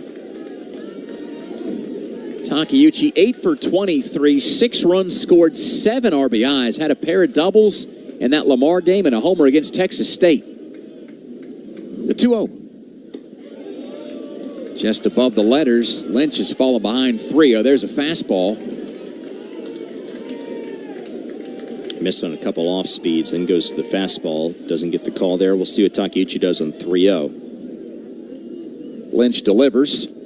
A strike on the outside corner. 3-1. Nicholson and Schaffner left to second base. Galler and Paulson right of the bag. Outfield at regular depth. The 3-1 pitch. Little floating pop-up right side. It's behind Gallagher. It's in front of Howe. It's a single. And for the guys that just played in the Lone Star State, that is the very definition of a Texas leaguer. Gallagher ranging back from his second base spot. Howe coming in from right field. And unfortunately for the Tar Heels, the ball fell almost exactly at the midpoint of where they would need to meet, and neither able to reach it. That's the 3rd hit of the game for Southern Cal. Carolina leads 4-1. We're in the top of the 4th. The runner at first, 1 away. Cadena at the plate from the left side. Lynch's initial offering brought into the zone by Heineck. on the outer half, and it's 0-1 to the catcher. Cadena grounded out to second base, and if there's a guy that should know the strike zone as well as anybody right now outside of Heineck, it should be Cadena. He's been behind the plate for now 3 innings. The 0-1. Outside, 1 ball and 1 strike. Cadena's another guy that was on that all-tournament team at A&M, and another California kid. Don't have to go far to recruit some really talented ball players when your campus is in Southern California. The 1-1. Swinging a foul ball off his foot. 1 ball and 2 strikes to the SC backstop. And that is Southern California's modus operandi when it comes to recruiting. It is dominate the area between San Diego and Santa Barbara. Keep some of the best players right there. Huge population area. Baseball hotbed, good weather. Lynch is 1-2 to Cadena. Fouled away again. Fought off the fastball. The interesting note on Cadena is that he left Southern California to go to Ohio State coming out of high school. And then after he left Columbus, he went to TCU where he was an everyday player. But this is his 3rd stop in 3 years. He's right back where it all started. The 1-2. Fastball outside. 2 balls and 2 strikes. Good plate discipline by Cadena to watch that ball whiz outside. Count even again. 2 balls and 2 strikes. Takeuchi, the only base runner, over at first after just singling. Carolina 4, USC 1. We're in the top of the 4th. The 2-2. Slider got him swinging, and it's another strikeout for Lynch, his 5th of the ball game. And all the way up here in the broadcast booth, partner, we could see that ball dancing all over the yard on its way from the mound to home plate. Incredible break on that pitch. Had Cadena locked up, swings through it, keeps the runner at first, and puts a 2nd out up on the scoreboard. And Lynch had struggled with the changeup, commanding it so far this inning, but busts out that slider, and it was a beauty. Basir at the plate from the right side for SC. Lynch back to the slider, and he finds the inside corner for a strike. 0-1. Basir 0 for 1 with a ground out to short. That ended the 2nd. We're in the 4th. Carolina leads by 3, 4-1. Only base runner, Takeuchi, over at first. Paulson holds him. The 0-1. Look out. Did he get a piece of his shoulder? Yes, it did. Lynch hits Basir, and that'll put USC at 1st and 2nd with 2 down. The 17th batter Lynch has hit this year, most in the ACC. Basir hit by a pitch for the 11th time this year. That's 3rd most on the roster for the Trojans. As Coach Forbes comes out of the dugout, he may want this to be reviewed, and I think whatever he said to our home plate umpire, Angel Campos, Coach Forbes is going to get his wish. Half the umpiring crew disappears into the review area, and time will tell if that was indeed an HBP or not. Honestly, up here, it feels like that's going to be tough to overturn. Yeah, it's one of those where are they going to find the indisputable evidence that the call on the field of hit by pitch is incorrect? They're showing the slow-mo replay. Tries to duck out of the way. It definitely takes a carom up in the air. Well, it didn't hit him on the shoulder, first of all. It looked like it hit him more on the hands near the bat. And that is a quick review. So the call is confirmed. And it stands with Basir at first and Takeuchi over at second. Now, you want to talk about some high-stakes review roulette. How about the Vegas Golden Knights last night? Reviewing Holy cow. That late would-have-been, should-have-been, could-have-been goal that wasn't, and then that puts Carolina on the power play, and then things really got wild. The rare overtime game where it felt like both teams blew it in regulation. Hurricanes won it in overtime, though. What a night. Here's Lamb, next up from the left side. Lynch's first pitch, a slider, hacked foul, and it's 0-1. Again, we're just in the 4th. The fastball has had tremendous command for Lynch. The slider's had a ton of movement. and time will tell if he wants to start going to the changeup against some of these really talented lefties. That changeup, he's tried it a couple times this inning. The command has not been great. The 0-1 to Lamb. Lynch outside. 1-1. There's the changeup you just spoke of. Carolina 4-1. The Heels put up 2 in the second, 2 more in the third. The only run for SC, a leadoff homer by Lamb, an inning ago. The 1-1. Crack foul as it bounces off the wall behind the dish. It comes back into play. Lynch gets rid of the loose baseball, gets a new one, and has a chance to finish off Lamb and strand these two Trojans at first and second in the fourth. Carolina's fans begin to rise up as one. All sorts of Carolina blue in the audience today here at Boshamer Stadium. The 1-2. An appeal down to third on a check swing. We play on. Lamb. 2 balls and 2 strikes, still alive, but hanging on by a thread. Lopez went down looking to begin the inning. Takeuchi singled. Cadena struck out swinging. Basir hit by a pitch. The 2-2 to Lamb. Popped him up left side. Kellis hustling from left field towards the line and straddling the chalk. Makes the catch in what's deemed to be foul territory. Chris Gonzalez, the third base umpire, points towards the seats. It is inning over. Lynch gets out of the traffic jam. SC goes no runs, 1 hit, no errors, and 2 left. Carolina gets the bats back in the bottom of the fourth. The Heels take a 4-1 advantage into the home half of 4. It's Tar Heel baseball in the Super Regionals from Learfield. When you give to UNC, you are helping Carolina win championships, award scholarships, drive innovation, find cures, improve lives, serve our state, and change the world.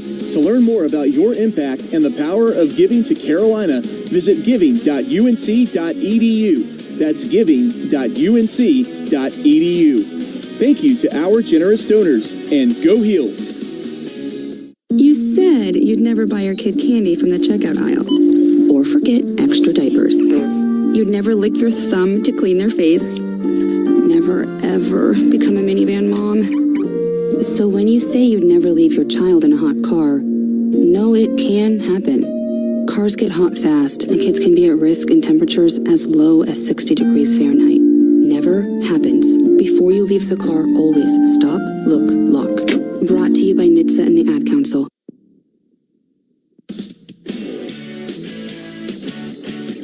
Developing storyline here in Chapel Hill. Southern Cal starter Mason Edwards is done. Chase Harrell comes out of the bullpen to begin the bottom of the fourth. Carolina's got a 4-1 lead. Edwards goes 3 innings, 4 hits, 4 runs, 3 earned, 4 walks, 5 strikeouts. He threw 77 pitches. And Matt Krause, for a kid that's used to dominating, again, 8-0 entering play here today. He's shown the door early, and this was a quick exit, historically speaking. Shortest outing of the season in terms of number of innings pitched for Mason Edwards. He had logged at least 4 in every previous start. As many as 8 1/3 in that 16 strikeout game against Iowa earlier this year. But with the 4 walks, the fastball command was a bit erratic, and Andy Stankiewicz makes the move to his bullpen for Chase Harrell. Harrell, who pitched well in the winner-take-all game Monday night in College Station. Redshirt sophomore from Milford, Ohio. Ohio State transfer, 6'3", 210 right-hander. 5-4, 4.95 ERA, 24th appearance. He's made 8 starts, 56 1/3 innings, 58 hits, 35 runs, 31 earned, 26 walks to 46 strikeouts. Opponents hit .259 against him. Here's Schaffner to lead off the bottom of the fourth.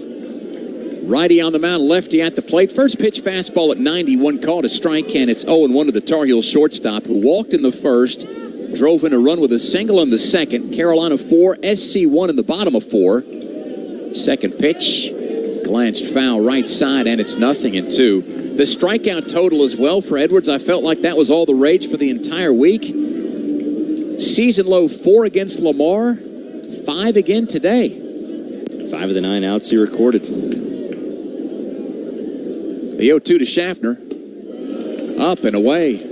A ball and 2 strikes to the Brooks Wallace finalist. The award goes to the best shortstop in all of college baseball. Whether or not he walks away with that trophy, he has been as good as any this year for the Tar Heels. The 1-2, foul tipped, and he stays alive. I was reading the Super Regionals preview on ESPN.com this morning, written by your guy, Ryan McGee. Just wanted to volunteer that information. And they listed a top pro prospect for each of the 16 teams remaining. And for Carolina, it listed Schaffner as a potential, in the eyes of ESPN, second-round pick. If it comes from McGee, it's gospel. The 1-2. Taken low and away. 2 balls and 2 strikes to Schaffner, who leads off in the bottom of the 4th. Carolina 4, SC 1. Gallagher on deck. Then it's Owen Hall.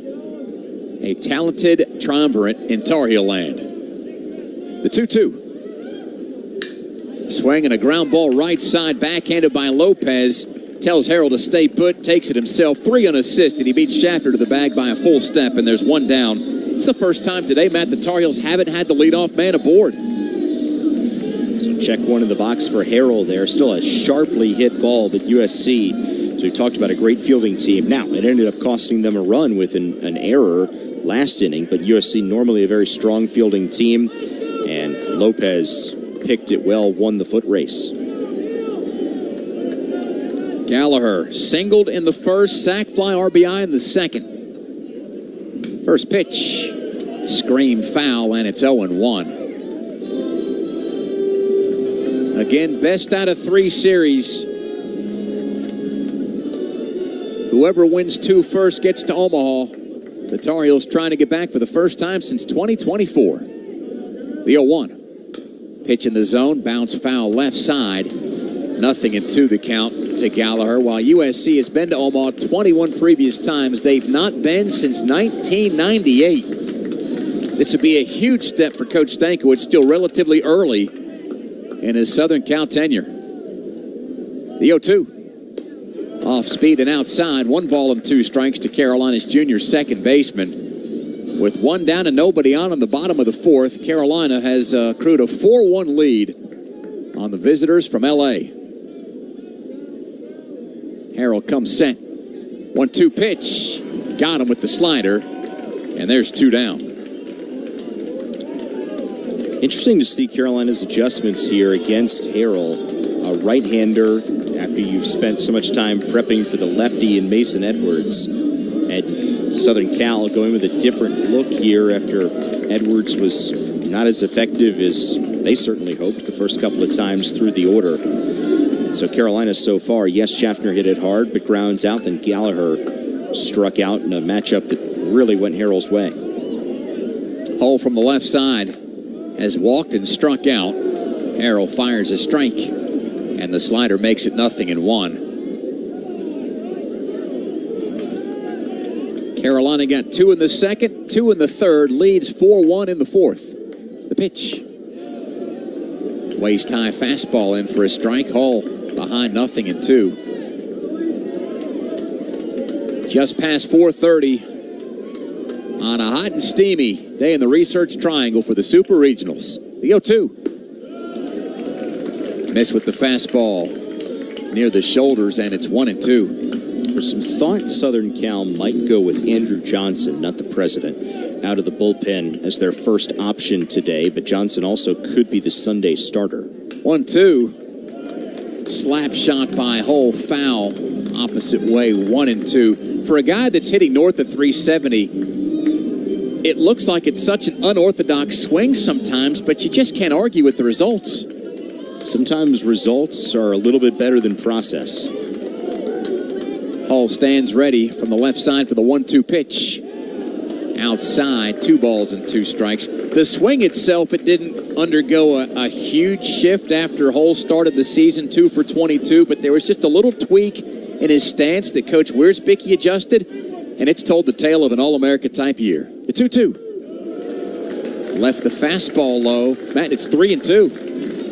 You think back to Vance Honeycutt, who made a swing adjustment from his freshman to his sophomore year, and some of the numbers dipped. Almost undid that for his junior year and had that memorable, massive season. Payoff pitch. Swung on and clobbered foul. We'll do it again. Schaffner grounded to first for the first out of the inning. Gallagher struck out. Nobody on base in the bottom of the fourth. Carolina leads Southern Cal 4-1 in game one of the Supers. We go again tomorrow at 2, and then Sunday, if necessary, TBD. The 3-2. Hall ground ball left to second. Diving attempt by Carpentier, who had shifted around. He can't get it. And it's a 2-out base hit for Owen Hall. The inning continues for Carolina. Macon Winslow next up to the dish. Frustration for Carpentier. He smacked the ground with his right palm after that ball snuck past him to his right as he dove. That is a ball where if USC had not shifted, it would have been hit straight to shortstop. But give Hall credit for making the adjustment and being able to beat the shift. Carolina keeps the inning going with 2 outs. Throw over to first base. Hall is safe. You talk about the ground. It's hallowed ground here at the Bosch. They call it Bryson Field, named after the great Vaughn Bryson. As big a Carolina baseball supporter as you'll find, and somebody who played in the College World Series when he was a player. First pitch. Over the inner half for a strike taken, 0-1. Carolina's so blessed to have support not just from players that played back in the 60s that made a World Series run, but also from that 78 team. There was a World Series team in 89. And then, of course, things really got cooking in the aughts when the Heels went 4 consecutive times from 06 to 09. And the train has kept going here in the 2020s. 1 ball and 1 strike, the count to Winslow. Quick turn and throw over to first base. Hall is back on his stomach. Schaffner, as we told you earlier, Carolina's leading base stealer. Hall not far behind him. He's 17 out of 22. And he's got a pretty brave lead with Lopez holding him. 1-1 pitch. Breaking ball settles into the zone. A ball and 2 strikes to Carolina's DH. There's 2 out. There's a runner at first. We're in the bottom of the fourth. Carolina looks to add to a 4-1 lead over Southern Cal. The shift plays towards the left. The right side of the infield is wide open. A throw again over to first. Keeps Hull honest, but he's still safe.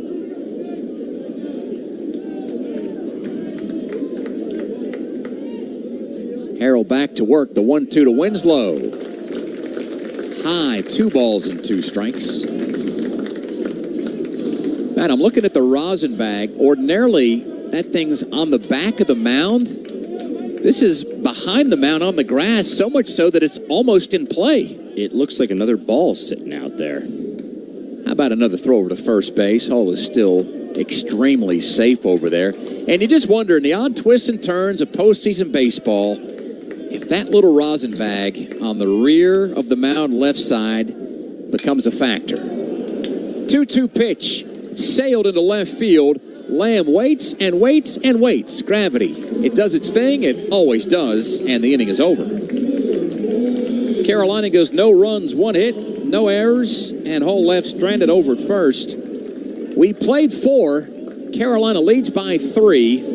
4-1 our score. SC to the plate in the top of the 5th with Carpentier, Urban, and Covarrubias. The 8, 9, and 1 spots to see Ryan Lynch.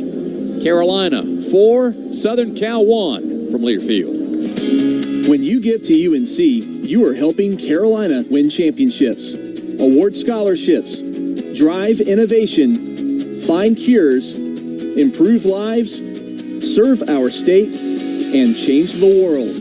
To learn more about your impact and the power of giving to Carolina, visit giving.unc.edu. That's giving.unc.edu. Thank you to our generous donors, and go Heels. Need to gear up for game day? The Tar Heel Team Store is the official team store of Carolina Athletics. Your go-to spot for all things Tar Heels. Catch us at the stadium on game day or swing by our flagship location at 120 East Franklin Street, just steps from campus. Grab your favorite player's official NIL jersey, custom printed on site, or make your own. Don't miss the precious drops from Nike, Jordan, Champion, plus premium styles from Peter Millar, Johnny O, and more. Perfect whether you're in the stands or out on the town. Tar Heel Team Store. Tradition, style, and Carolina in every stitch. Go Heels! You're listening to Carolina Baseball in the Chapel Hill Super Regional.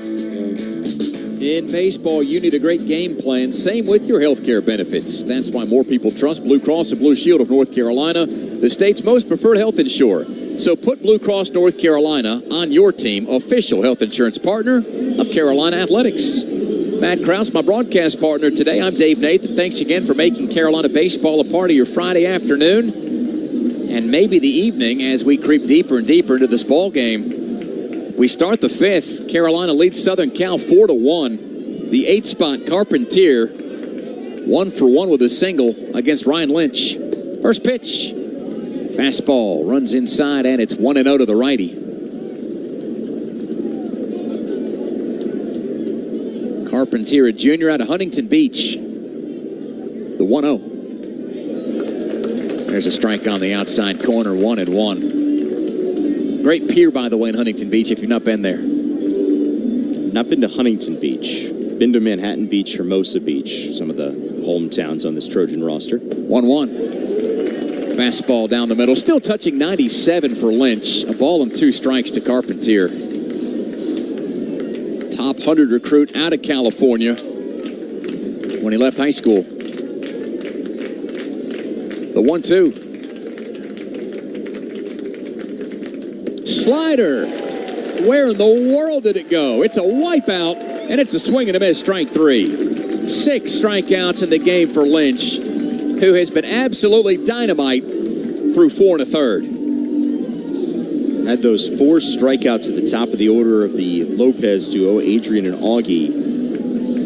But picks up a strikeout at the bottom of the order in Carpentier, and that's critical because now you face Urban with the bases empty. He's always a threat to bunt, as he did earlier in the game with traffic in front of him. First pitch, swing and a 1-hopper to second.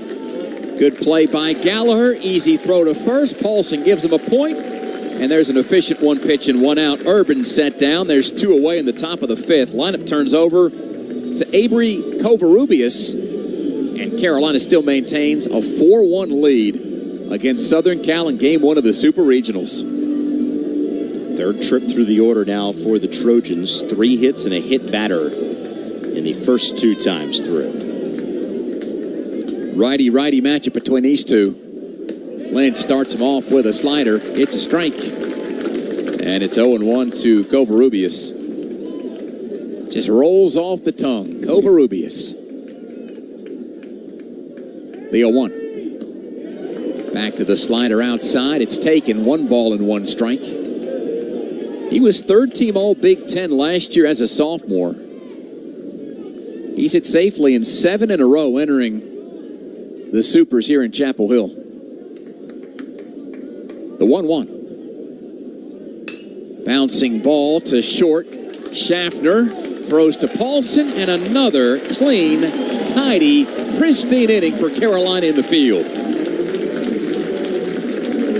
Carpentier strikes out. Urban and Covarrubias both ground out to the middle infielders. And Lynch does it again. No runs, no hits, no errors, nobody left. The Tar Heels bring Paulson, Nicholson, and Howe 5, 6, and 7 spots to the plate in the bottom of the 5th. Our score remains Carolina 4, USC 1 from Learfield. We asked parents who adopted teens to share their journey. We just kind of knew from the beginning that we were family. They showcased a sense of love that I never had before. I mean, he's not only my parent, he's like my best friend. At the end of the day, it's all been worth it. I wouldn't change a thing about our lives. Learn about adopting a teen from foster care. Visit adoptuskids.org to learn more.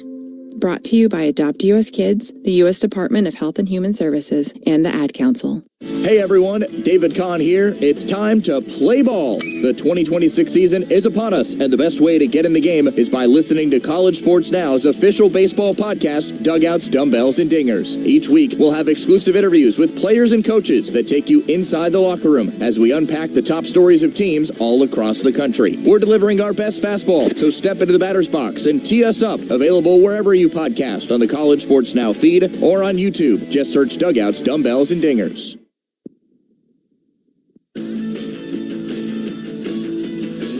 If you're looking to gear up for game day, the Tar Heel Team Store is the official team store of Carolina Athletics. You can catch them here at the game or swing by 120 East Franklin Street. Pick up your favorite Heels jersey. They'll print them for you on site, plus the latest from Nike, Jordan, Peter Millar, and more.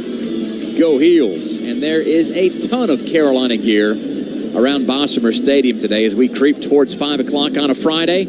As they say, it's always 5 o'clock somewhere.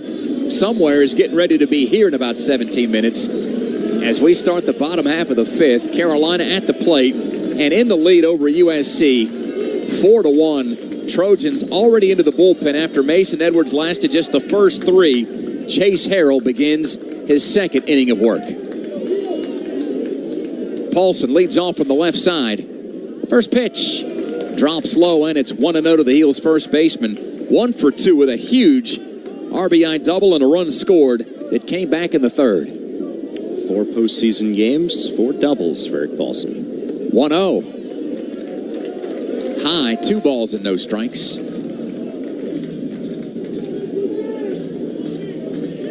Infield shifts around to the right side, protecting the pull side. The 2-0. Strike call down the middle. 2-1.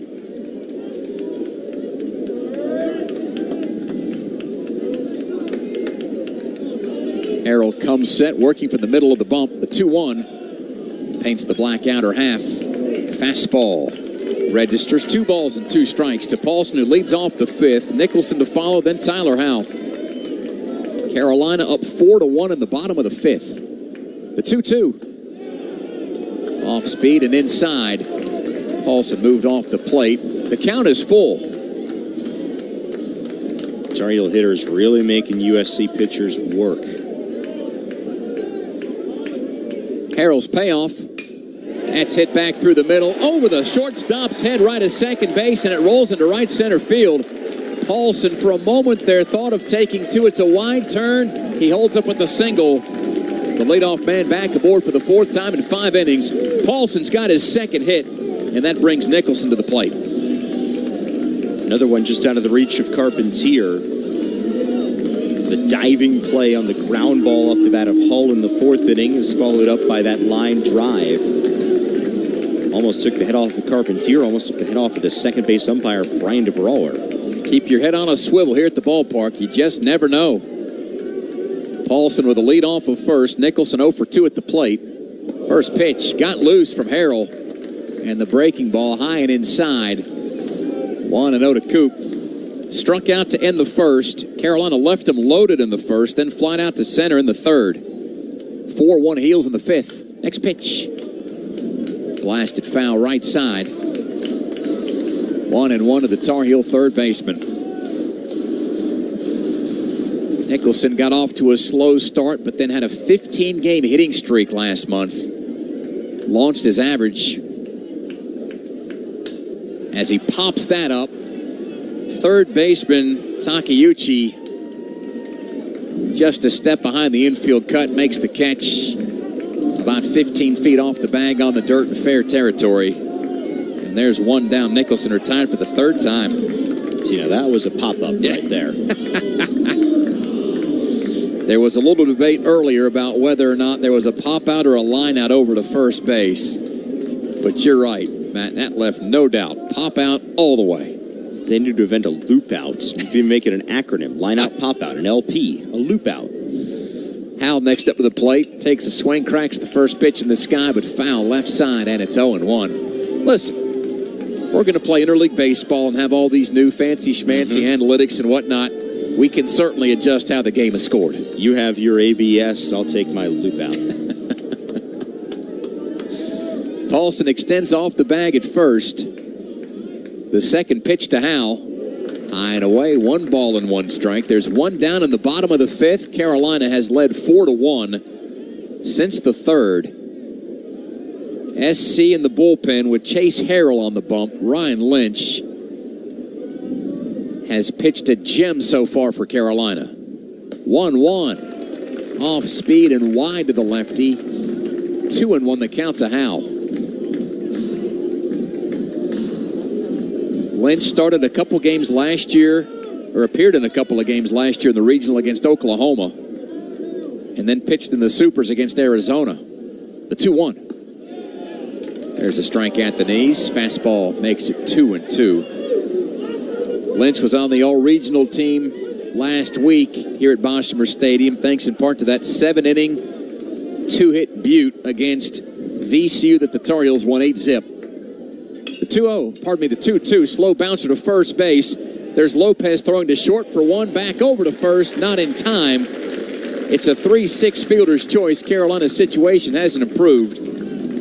2 outs.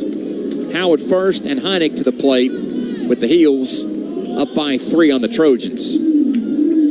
Good job by Howe to hustle down the line there. Ball was not hit overly sharply. Still fielded cleanly by Lopez, and so the Tar Heels are able to continue the inning offensively. Yeah, USC's not a real big double play team in the field, just 35 this year, 21 fewer than Carolina. Throw to first base, Howe back in plenty of time. Now, the Tar Heels have put up a pretty high bar. Most double plays turned in the ACC and 4th most in the entire country. They finally passed Pitt because Pitt has stopped playing.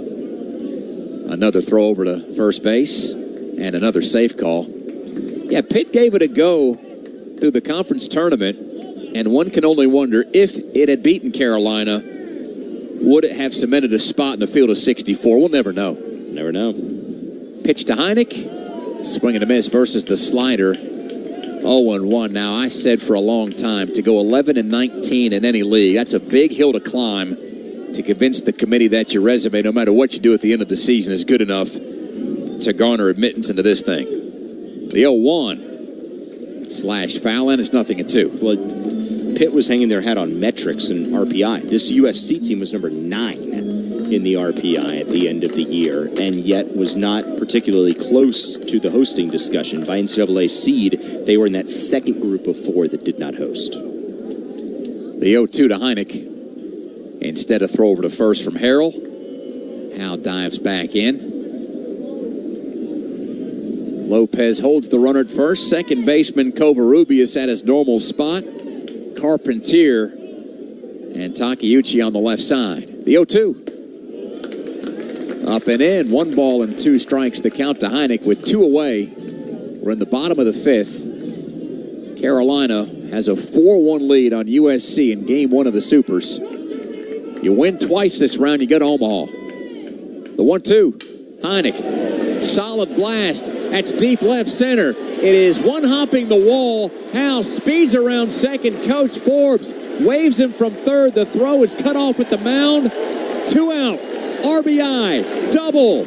Colin Heineck make it a 5-1 lead in favor of Carolina. What do we say about the hustle of Howe to keep the inning alive and stay out of the double play? Almost a mirror image, just with a right-handed batter, of the ball that was off the bat of Eric Paulson in the 3rd inning. A double that splits the outfielders in left center field, bangs up against the wall, and the lead swells to 4. It's Carolina's second 2-out hit of the game, and it plays. And that makes that 3-6 fielder's choice, which wasn't a double play, look even bigger right now, Matt. It leads to a run. SC has a quick mound meeting here with Harrell and Cadena discussing things. Heineck's at second base. Kellis is at the plate. I'm not convinced that this inning is anywhere close to being done with yet. Tar Heels have had the ability to rally with 2 outs all year long. We've said throughout the year, Carolina certainly has had their moments where they've had big home runs this year, but such an opportunistic offense, a balanced offense, as the national analysts call it. And the Tar Heels doing a lot of that damage with 2 outs. Kellis only hits .222 with 2 outs, but he's a .364 hitter with runners in scoring position. And there's a runner at second. After the mound meeting, Kellis slams a high fly ball that's deep down the right field line. Basir is in the corner, and he makes the catch up against the wall, ensconced by the shadows to end the inning. 340 down the right field line. Kellis didn't get quite enough of it, and the inning ends on that note. The Tar Heels get one more run on 2 hits, no errors, and a runner left stranded at second. 5 innings in the books from Chapel Hill. The Tar Heels tack on another piece of offense and lead USC 5-1 on our way to the 6th. It's Tar Heel baseball from Learfield. It's not for everyone, only for you. The medication your doctor prescribes is exclusively yours to take as directed. Nobody else should be taking it. It's up to you to keep your medication secure and to safely dispose of any unused medications. Don't let anyone take what's yours. Your prescription, your responsibility. Be aware, don't share. Lock your meds. Supported by NCDHHS, Division of Mental Health, Developmental Disabilities, and Substance Abuse Services. Visit lockyourmeds.org/NC. If Twisted Tea Hard Iced Tea was your best friend, it would be the kind of friend that starts an impromptu dance party in the supermarket aisle that turns into an all-day pool party rager at your place, and you don't even own a pool. Twisted Tea Hard Iced Tea turns any day into a legendary adventure. It's smooth and refreshing real iced tea with just the right kick of alcohol. Twisted Tea Hard Iced Tea. Keep it twisted. Twisted Tea Brewing Company, Cincinnati, Ohio. Please drink responsibly.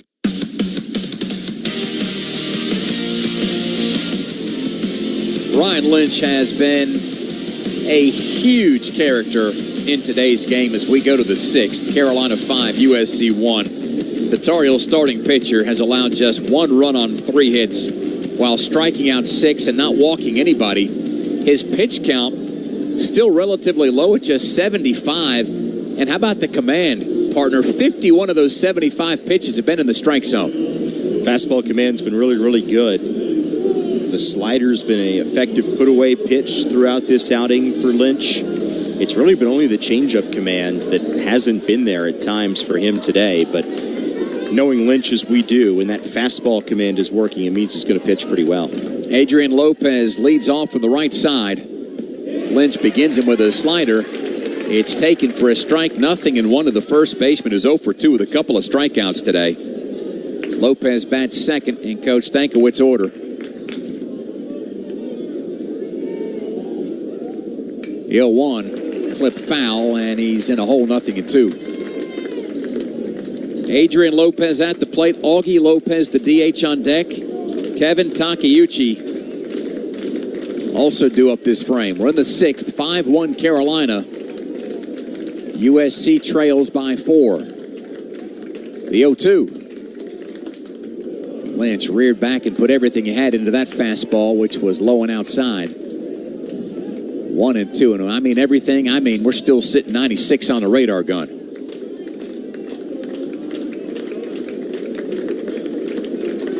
The 1-2 from the righty to the righty.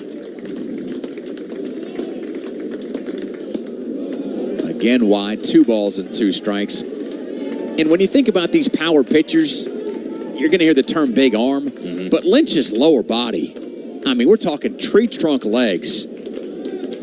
He's built like a building. That's where he gets his power from. The 2-2. That's out over the plate and scorched into center field. A leadoff hit for Adrian Lopez of USC. And for the first time since Lamb homered in the 3rd, the Trojans get the leadoff man aboard.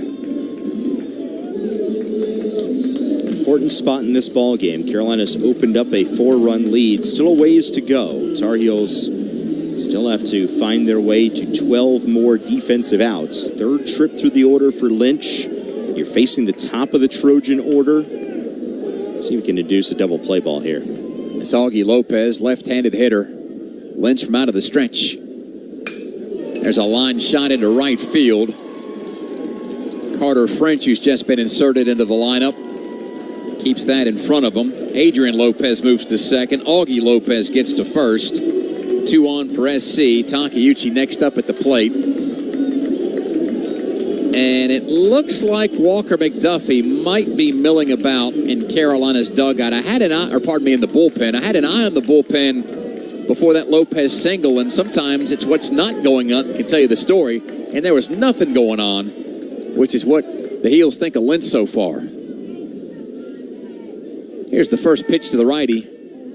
That's sent sailing down the left field line. It falls fair by inches. A run scores from second, and Takeuchi drives in Adrian Lopez to make it a 5-2 game. Well, that's baseball, I suppose. You do everything right, and you just get beaten by a little floating fly ball that is fair by the length of about a cell phone. Yeah, not much that Tyler Howe, now playing left field, could have done with that one. Bryant Gaines will go out to the mound for the Tar Heels as McDuffie starts to loosen now. Down in that Tar Heel bullpen down the third base line.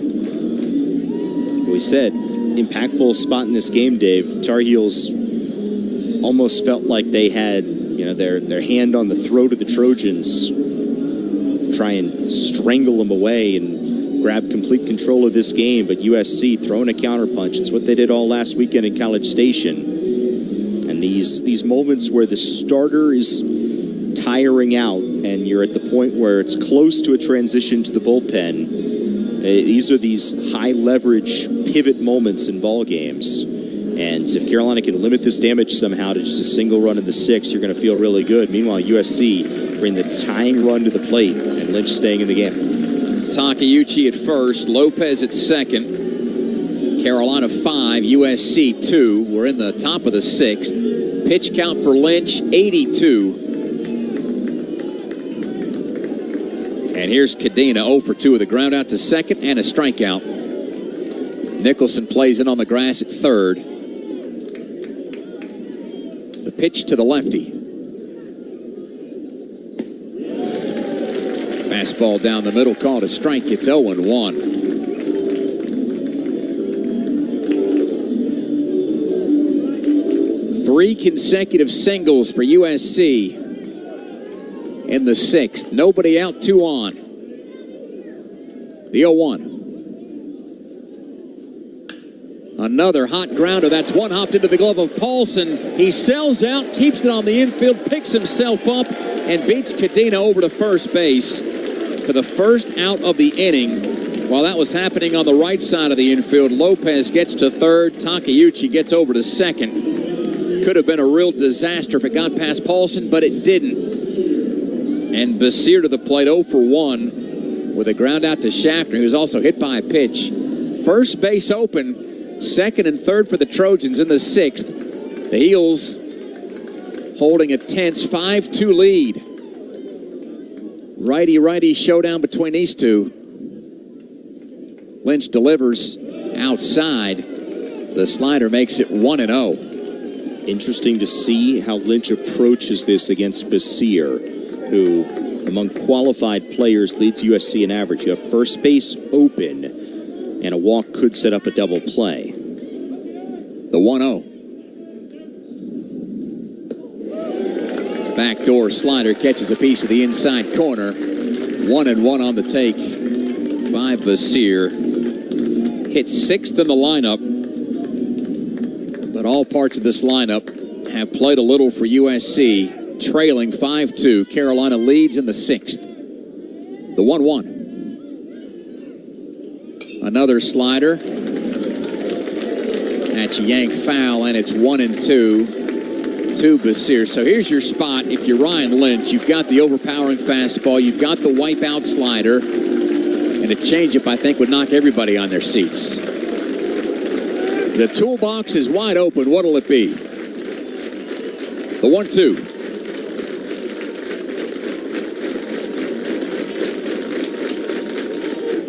It's in on the hands, fisted foul. Looked like the slider, 1-2.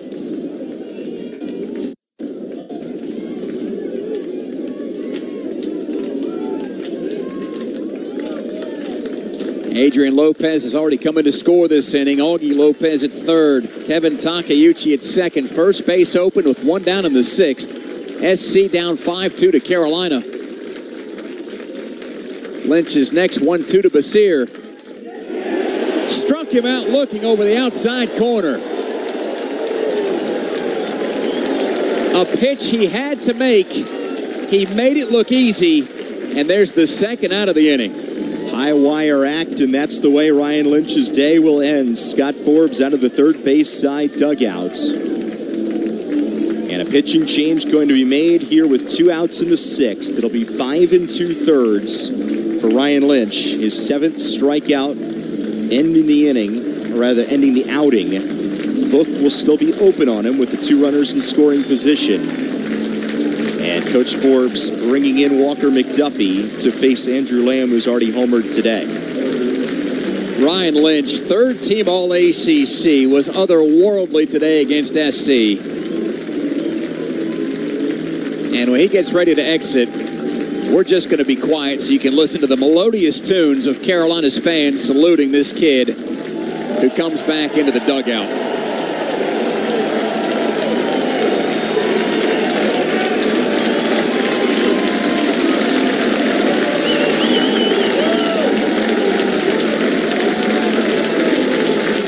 What a performance. And if you stack this up against what he did the last time in this round, Matt, we're talking about a guy that's made 2 appearances in his career in the Supers. 12 2/3. He struck out 12, walked just 1. And for the second time in as many outings in the Supers, he's got his team in a position to take it home. Carolina up on USC 5-2 in the 6th with 2 down, 2 in scoring position for the Trojans. And Walker McDuffie, glasses and all on the mound. Matt will tell you about McDuffie after we pause 10 seconds for a station ID on the Tar Heel Sports Network.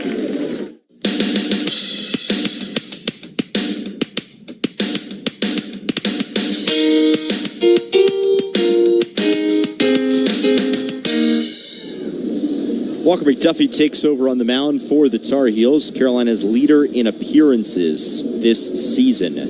McDuffie making his 35th trip out of the Tar Heel bullpen, 7-2 with 2.94 ERA, 6 saves, 64 1/3 innings, 44 hits, 21 runs, all of them earned, 36 walks to 82 strikeouts. Opponents bat just 196 against McDuffie. Sophomore from Broadway, Lee County High School, same high school that produced his head coach Scott Forbes.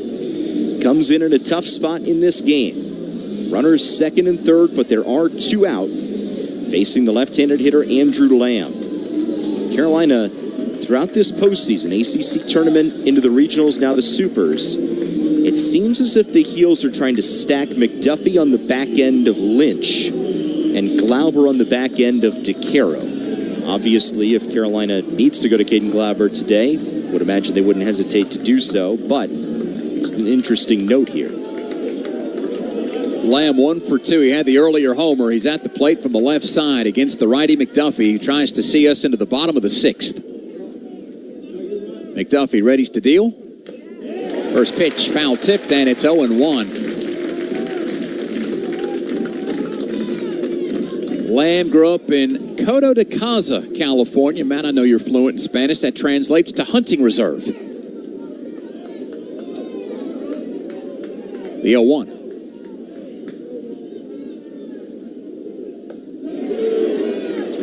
Fastball outside, 1-1. Again, you've just got to wait an extra second to make sure that these pitches on the corners are either balls or strikes.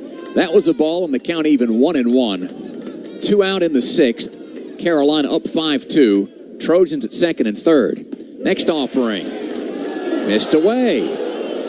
2-1, and the fans beside themselves at this ever-expanding and contracting strike zone of Angel Campos. McDuffie from the stretch. 2-1. Slider, foul tip, 2 balls and 2 strikes. Lamb goes to the dirt, sifts it between his hands. He doesn't wear gloves. And he's back in from the left side as the Heels fans rise up once again in hopes of seeing a final pitch here in the top of the 6th. The shift plays right side. McDuffie fires. Downstairs, and we continue. 3 balls and 2 strikes. Boy, Lamb looks like Trent Grisham down there with no batting gloves. As old school as you can get.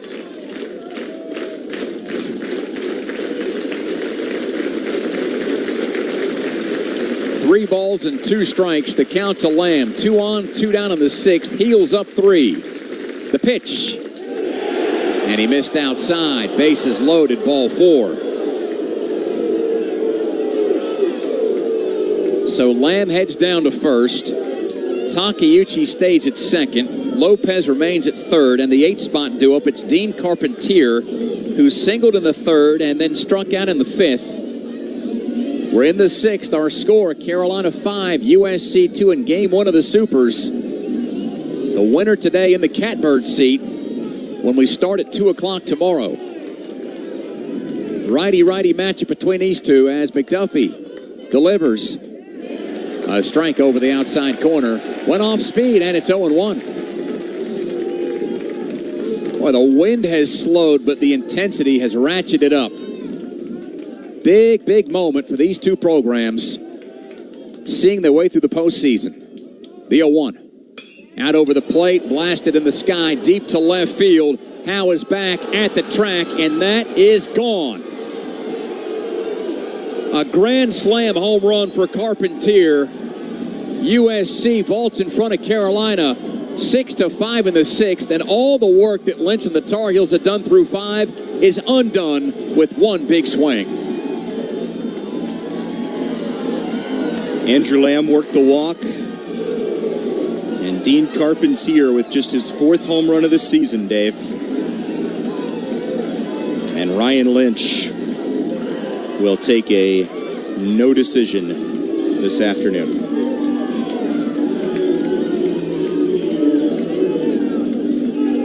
Oddly enough, he took the no decision in Game 3 of the Supers last year when he was so good through 7. Carolina wound up losing that game 4-3 to Arizona and was 1 win away from getting to Omaha. We play on here in the 6th. USC has put up a 5 spot and leads 6-5. First pitch to Urban fouled off, and it's 0-1. This is just the 4th time this year Carolina's allowed 5 runs or more in an inning. The 0-1. Missed outside, and it's 1-1. Let me see here. Boston College Game 3 came back, won the game. Coastal Correct. Carolina did not win the game, and the NC State game that the Tar Heels won is a run rule. Next pitch again misses outside, 2-1. Did I say 4? This is the 5th time. There was also the 3rd inning against Georgia Tech in the ACC tournament. So the good news is Carolina's won 2 out of 4 games when they've allowed as many as 5 in an inning or more. The 2-1. Fastball that's bounced past Nicholson into left field. And USC continues in the 6th with 2 down. That was hit hard, but it was right at the glove of Nicholson. I don't think his body was in front of it. It went over his left arm and into left field, and USC bats around. Covarrubias 9th to the plate in an inning that's seen 3 singles, a walk, and a grand slam.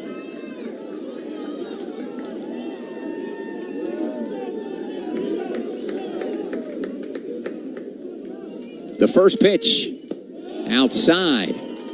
A ball and no strikes. The count that goes down as an E5 on Nicholson. His 13th error this year. USC has flipped the script in the 6th and leads the Heels by a run, 6-5. The 1-0. Swing and a miss. 1 ball and 1 strike. In case you're curious, and I know you are, the Tar Heels have the top of the order due up in the bottom of the 6th. Schaffner, Gallagher, and Hall. And again, as wonky as the NCAA tournament can be, Carolina is the designated home team today, playing in its own ballpark. The 1-1. Slow bouncer towards the mound, first base side. McDuffie picks it up, throws to first, and the inning mercifully comes to a conclusion. 9 come to the plate, 5 come in to score. The big smash, Carpentier's grand slam, and we've got ourselves a brand new game heading into the bottom half of the 6th. The Tar Heels trail for the first time today, down to USC 6-5 from Learfield. My mom has decided to learn to paint, and she's good. My dad's now into creative cuisine, and I've already put on 6 pounds. Learning new things comes with age. My mom? She started forgetting my name and what we're talking about. Forgetting well-known things doesn't. Memory loss may be a sign of Alzheimer's disease. Early detection gives you and your loved one time to plan for the future. Learn the warning signs of Alzheimer's at 10signs.org. Brought to you by the Alzheimer's Association and the Ad Council. When you're on the move and looking for nonstop college sports action, get the Varsity Network app and take the game with you everywhere. Stream live play-by-play from schools across the country right from your phone, free. Catch hundreds of weekly podcasts, including shows from your favorite teams, all in one place. From football Saturdays to midweek hoops, it's your all-access pass to the college sports world. Whether it's game day or just your daily drive, the Varsity Network app has you covered. Download now and listen live for free on the Varsity Network app.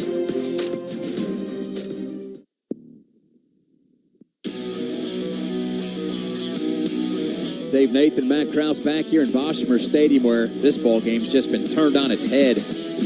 Carolina led USC 4-1 after 3, had a 5-1 lead after 5, but a 5 spot put up by SC in the 6th, and the Tar Heels trail 6-5 coming to the plate in the bottom of the 6th. Schaffner, Gallagher, and Hull due up against Harrell. I beg your pardon, Harrell's been lifted. And SC has gone to Ben Cushney, a lefty out there on the mound. So this game solidly now in both teams' bullpens.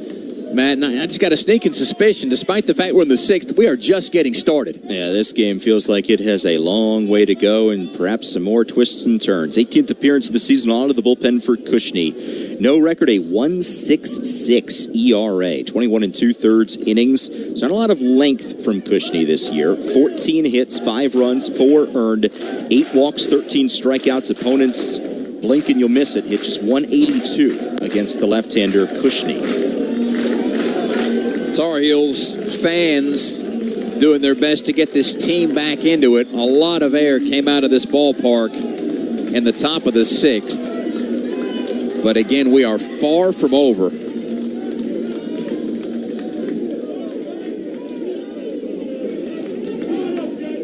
Cushney's first pitch to Schaffner. Inside in an all-lefty battle. A ball and no strikes. File this away for later. Should this lead hold for SC after this inning, the Trojans 44-2 this year when leading after 6. The 1-0. Taken downstairs. It's a 2-0 count to Schaffner. So we say Cushney is not a length guy for USC. He's more a leverage guy. This is a play by Andy Stankiewicz to get him through the 6th with a couple of lefties and Schaffner and Hull sandwiched around Gallagher. Next pitch to Schaffner. Big swing and a pull. Foul behind first into the shadows. Down the line and right. Those shadows are expanding further into fair territory in right field. And as I take a look at the bleacher creatures up atop Karen Shelton Stadium and through the cutout in right field, it is standing room only here at the ballpark. The 2-1. Schaffner hits that in the sky the other way to left. Lamb back and back and back and makes an over-the-shoulder catch in fair territory, hugging the line near Carolina's bullpen. Ball's had some carry today, no doubt about that, but it's SC with the 2 big smashes, the Lamb home run in the 3rd, and then the Carpentier grand slam in the 6th. Tar Heels have certainly found their ways to score runs all throughout the postseason here, Dave, and holy cow. We said Cushney's a leverage guy. Andy Stankiewicz is going to the mound to pull him. He brought in his lefty matchup guy to face Schaffner and keep the leadoff man off the bases in the last of the 6th. Stankiewicz was a player on some of those mid-90s Yankees teams, so he's got plenty of postseason experience at the big league level from a playing standpoint, but this is old Major League postseason stuff. This is serious business for Stankiewicz. Did about a decade at Grand Canyon, took that program to a couple of tournaments, 4-time WAC Coach of the Year, USA Baseball Coach of the Year 12 years ago in 2014, and he is putting all of his coaching chops on display. If it works out for USC, they'll say there was never a doubt. If not, boy, this is the time of year where there could be some big second guesses as Andrew Johnson gets the ball here. This is the direction that a lot of people thought the Trojans would go early. They go here now in the bottom of the 6th with Carolina down 6-5, 1 away and nobody on base. Finishing the point that I was making before Stankiewicz came out of the dugout, Carolina has found their ways to score in this postseason, Dave, but they have not done so in the NCAA regionals and now super regionals thanks to a home run. Tar Heels have not homered in the NCAA postseason. And now on comes Andrew Johnson. So this is an interesting play by USC because Johnson is kind of a hybrid guy who some thought might be the Game 3 starter should the Trojans get there. But Andy Stankiewicz pushing his chips in now and using Johnson out of the bullpen in game number 1. It's his 22nd appearance of the season. He's made 11 starts this year. 8-2 record, a 3.46 ERA, 80 2/3, 74 hits, 36 runs, 31 of them earned, 27 walks to 79 strikeouts. Opponents bat .238 against Andrew Johnson, sophomore right-hander from San Juan Capistrano, California. Prepped at Capistrano Valley Christian School. Well, the long ball hadn't played in a while for Carolina. Tar Heels got that 3-run homer from Colin Heineck against East Carolina in that 7-5 matchup that tied the game in the moment. Tar Heels went on to win that one. And Nicholson did float a home run in the 3rd against VCU 8-0. So it might be out of a lot of people's memories. Out of mine, yeah. But you'd like to have it in the forefront right now as Carolina trails 6-5. 1 down, nobody on base.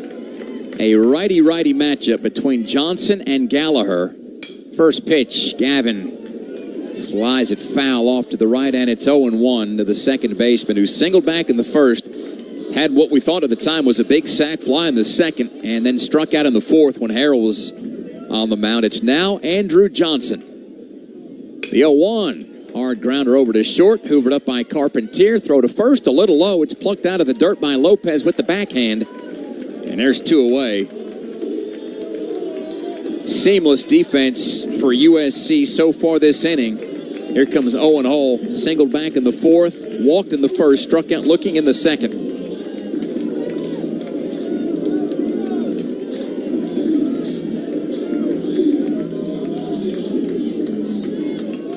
The wind has slowed, and so has some of the optimism after SC just took the lead up 6-5. The pitch. Hull swings, grounds to second. Smooth shift by Covarrubias, and a good throw gets him. And USC gets through the 6th unscathed. Kushney got the fly ball from Schaffner, and then Johnson got back-to-back ground balls from Gallagher and Hull. 3 up and 3 down through 6. USC leads Carolina by the slimmest of margins, 6-5. On our way to the 7th, it's Lopez, and Takeuchi to the plate against Walker McDuffie from Learfield. You carry Carolina with you everywhere you go. Officially licensed Tar Heel gear holds that connection that won't fade. It's more than merchandise. It's tradition, pride, and memories stitched in Carolina blue. The uniform for the moments that make you a Tar Heel. The first walk across Polk Place. The late nights on Franklin Street. The wins you'll never forget. Each piece is authentically Carolina, a part of you. And every purchase benefits Carolina Athletics. Like a buzzer beater to beat your rival, or the play you can remember like it was yesterday. Penn Station East Coast Subs fuels your passion for greatness. With a menu featuring an array of mouth-watering grilled submarine sandwiches, fresh-cut fries, and hand-squeezed lemonade, let Penn Station Subs make every day feel like game day. Penn Station East Coast Subs is happy to serve you with 6 locations right here in the Triangle. Come see us in store or order online. Penn Station East Coast Subs. It's all about good taste. This is Carolina baseball in the Chapel Hill Super Regional. On our way to the 7th, it comes with a peanut fact of the game brought to you by the peanut growers of North Carolina.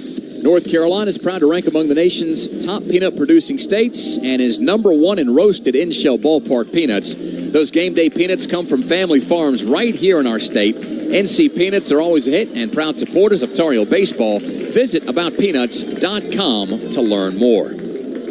Matt, we've learned a lot today.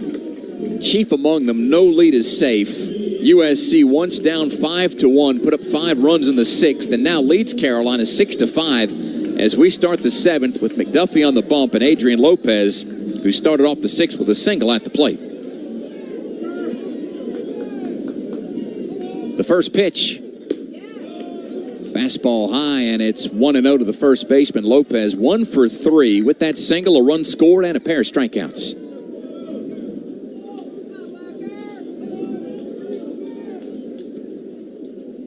Next pitch, slider. That is hit on a hop past the diving Nicholson at third. Fair ball into the corner. It's picked up by Howe and into second. Goes Lopez with his second hit. And if you're Coach Forbes or Coach Gaines right now,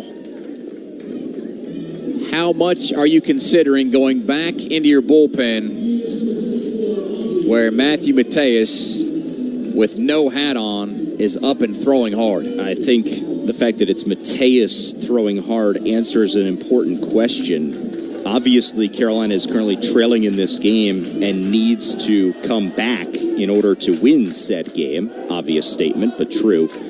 And if you do not come back in this game, you're going to need to win 2 games over the next 2 days to preserve the season. And Caden Glauber is going to have to be an important player in winning those 2 games if that is the spot that you need to find yourself in, or if you're trying to cling to a 1-run lead late in this game. And while Coach Forbes has said already Folger Boaz will be the game 3 starter, Glauber is given long stints out of the bullpen. And so the fact that it's Mateus and not Glauber, I think tells us that Carolina for now is going to try and go to Mateus, trailing in this game at the moment, and should the Tar Heels take the lead, perhaps that's when you go to Glauber today to try and close it out. Otherwise, you're saving him for a situation where you need to win 2 games in 2 days. Glauber, the ACC Freshman of the Year, National Freshman of the Year finalist. He's on that Stopper Award finalist list as well. Big chip for Carolina to play. But right now it's McDuffie against Lopez. Goes that bread and butter slider, swing and a miss by the lefty. Augie Lopez down in the count, 0-1. Adrian Lopez, who just doubled down the line at left. He's at second. We're in the top of the 7th. Southern Cal leads Carolina 6-5 in our first matchup of the Super Regionals. The 0-1. Bouncing ball right side, foul. Mike Morris, first base umpire, gets to it. 0-2 the count to Lopez. He singled and scored back in the 6th and has also struck out twice. 1 for 3 in the ball game. Fans heading for cover here out of this searing sunlight. The 0-1. Pardon me, the 0-2. That's high. Fastball makes it 1-2. Don't expect things to be much cooler tomorrow either when we get started at 2 o'clock. Best out of 3 series between these two. The 1-2. Up and away. Couldn't locate the fastball. 2-2. And should this series be split after tomorrow, we go to the TBD Sunday matchup.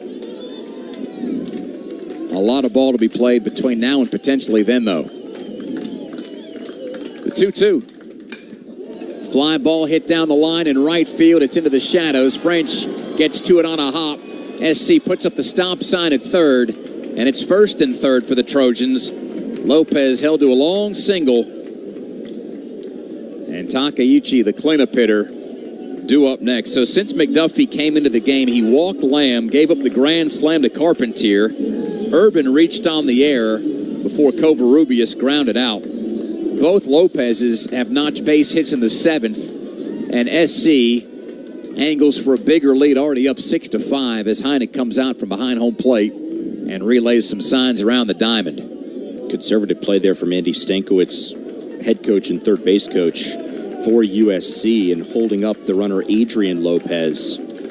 Could have sent him there, and here comes Coach Forbes with Matthew Mateus set to get the call out of the bullpen and in a very, very difficult situation. Boy, Lynch left the game without a run coming across.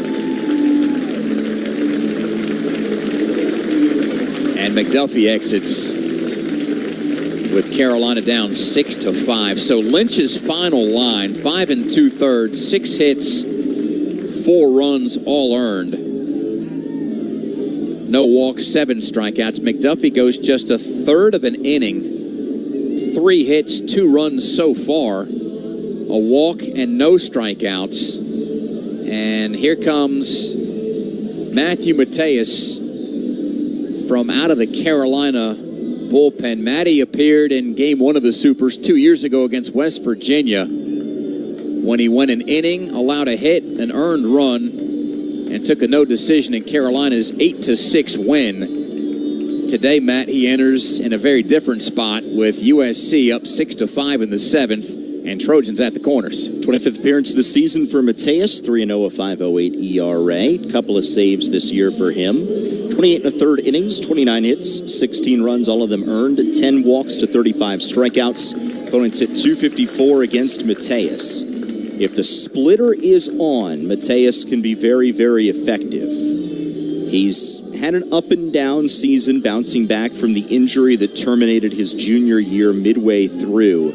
Left a relief appearance against Duke in early April of 2025, missed the rest of the year, but back this year wearing the captain's C on his uniform. The senior from Greenville, perhaps not the lockdown reliever that he was in that 2024 season, but still playing an important role. And again, he's had some good outings since he was really hit around by Coastal Carolina in late April. And Mateus, as we said, if that splitter's on, then he's going to be pretty effective. Now, here's what's important, is that we saw Mateus struggle with wild pitches in the ACC championship game against Georgia Tech. There is a runner on third and nobody out, so he's got to be very, very careful here in this game that, as we've said from the get-go, every single run matters. Mateus has to be careful not to leave any in the dirt here. Yeah, Mateus, 8 wild pitches this year in just 28 1/3. That wild pitch number ranks only behind Lynch. And it does bear noting, going back to that 2024 season, Matt, he was 3rd team All-ACC, was number 2 in the country with 12 wins that year. 11 of them came in the first 28 games. There was nobody hotter out of the bullpen than the Vulture. 6-5 Trojans here in the 7th. 1st and 3rd for USC, nobody out. Takeuchi at the plate. And Mateus' first pitch outside of the righty, 1-0. Takeuchi 2 for 3 with a run scored and an RBI.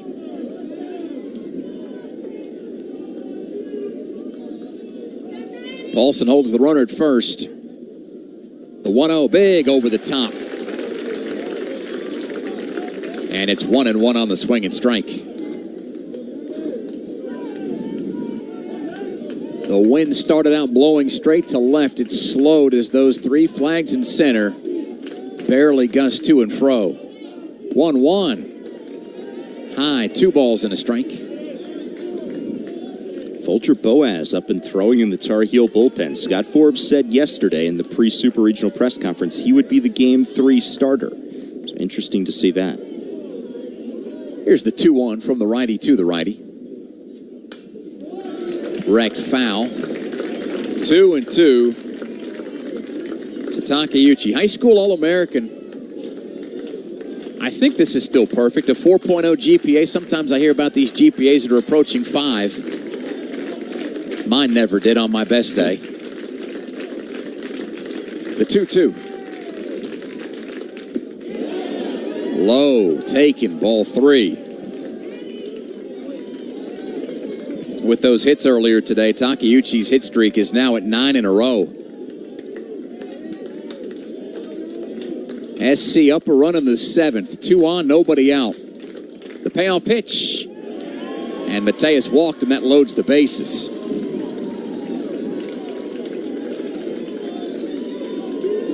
So Adrian Lopez still at third base. Augie Lopez gets pushed over to second. Takeuchi is down to first. And Cadena's at the plate. 0 for 3. Maybe this is the guy that Carolina has to have to see its way out of this inning. Cadena's grounded out to second, struck out and grounded out to first.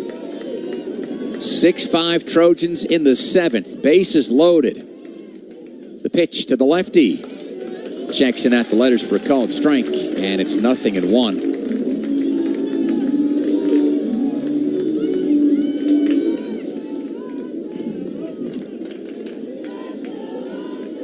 All three runners take their respective leads. The 0-1. Swinging a ground ball. Gallagher keeps it on the infield. He picks it up, throws to first. A run does score. But after contact, that was a best-case scenario. Cadena grounds in Adrian Lopez. He makes it 7-5. Augie Lopez gets to third. Takeuchi to second. There's an out. And Basir next up to the plate. And the infield for Carolina will undoubtedly come in. What a play by Gavin Gallagher. Basir's 0 for 2. He was hit by a pitch back in the 4th. Mateus deals a swing and a miss, strike one, 0-1. We talk about these newfangled stats and analytics. Defensive runs saved. I don't know what the equation is, but I know the number is really good for Gallagher. The 0-1. Drops low, 1 ball and 1 strike.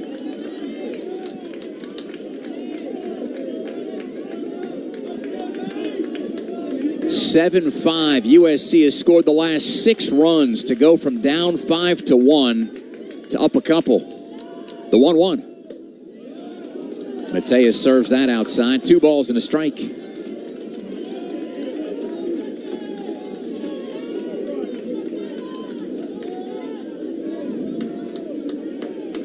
Matty comes set from out of the stretch. The 2-1. Hard contact. Shafter backhands, throws from his knees towards home plate, but it's up the first base line. And another run scores. Augie Lopez in from third, and it's 8-5. The fact that Shafter kept that on the infield was a minor miracle. To throw from his backside gave Carolina a little bit of hope that an out could be recorded. It was not. And the Trojans score again. Takeuchi down to third base. Bashir over at first. And there's still just 1 down. Trojans at the corners. That at least gives the middle infield the opportunity to go back and play for the double play ball as Coach Forbes reemerges out of the dugout and calls for a lefty out of the bullpen. And if this is Folger Boaz, this is not Folger Boaz. This is Jackson Rose who comes out. And maybe this is this kid's moment. He was so good in the last outing against East Carolina. 4 strikeouts in 4 innings, did not allow a hit. And he closed up the Chapel Hill Regional with Carolina winning 3 consecutive games. But this Super Regional is going to be anything but easy as the Tar Heels find themselves down by a score of 8-5 in the 7th. Trojans at first and third, and just the 1 out up on a board. Been a pretty solid freshman year for Jackson Rose. 20th appearance of the year. 4-0 record. He's made 6 starts throughout the season. 2.55 ERA, 1 save, 42 1/3 innings, 26 hits, 12 runs, all of them earned.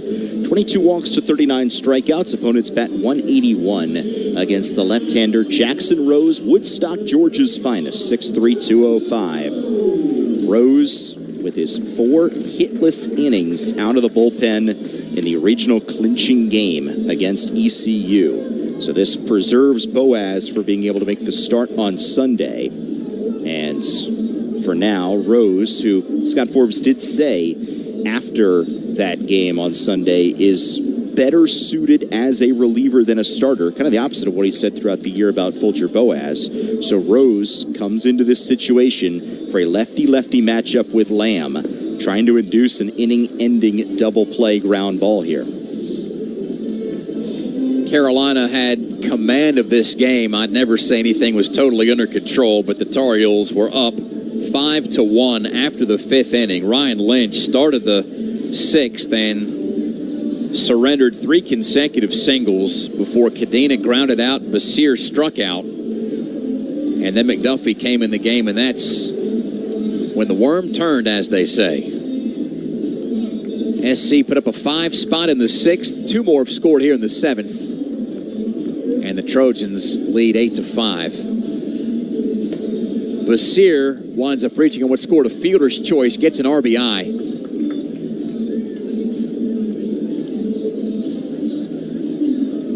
And it's Lamb who has played a pretty big role in this game. He homered to put SC on the board in the third, and then took the walk in the sixth that loaded the bases for the Carpentier grand slam a hitter later.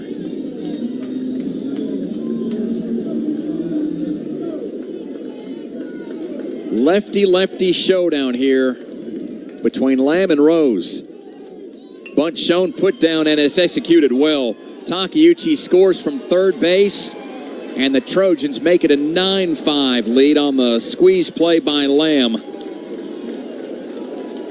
Down to second base goes Basir. 2 down in the inning.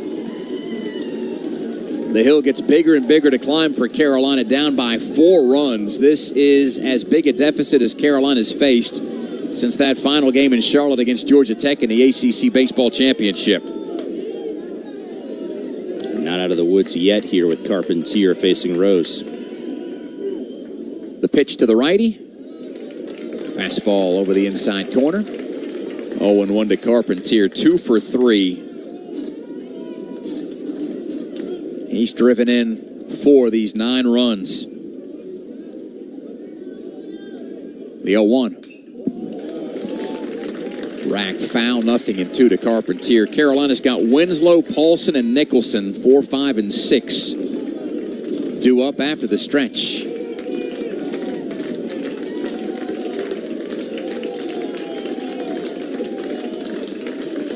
Rose comes set. The 0-2. Bounced it into the dirt. Heineck deflects it with the protector. It rolls up the first baseline in fair territory. And Basir stays put over at second base. 1 ball and 2 strikes to Carpentier.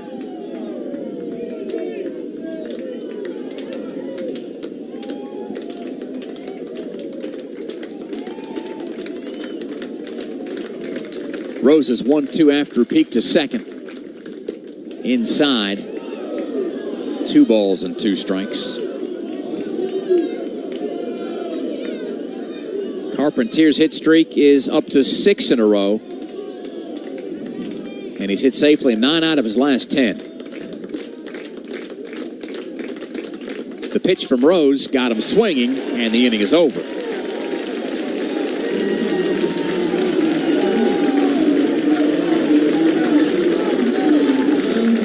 USC gets 3 more runs and got guys on in a myriad of ways. There was a single, a double, a walk, an RBI ground ball, an RBI fielder's choice, an RBI squeeze play. USC is inventing ways to score runs as we go to the bottom of the 7th. The Tar Heels trail the Trojans 9-5 from Learfield. When I smoke weed, I get lost in the music.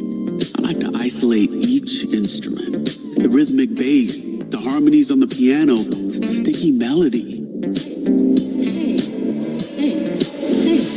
Hey, careful, babe. There's someone crossing the street. Sorry, I didn't see him there. If you feel different, you drive different. Don't drive high. It's dangerous and illegal everywhere. A message from NHTSA and the Ad Council. Aw, shucks. The game's on TV, but I can't listen to the call of my favorite team broadcasters. Never fear, Sync My Game is here. Sync My Game? Yes, Sync My Game. If you have a DVR and streaming device, head to syncmygame.com from Learfield. It's never been easier to hear the impassioned voices of your favorite radio crew synced with the TV. Wow, thank you, Mr. Just remember, syncmygame.com.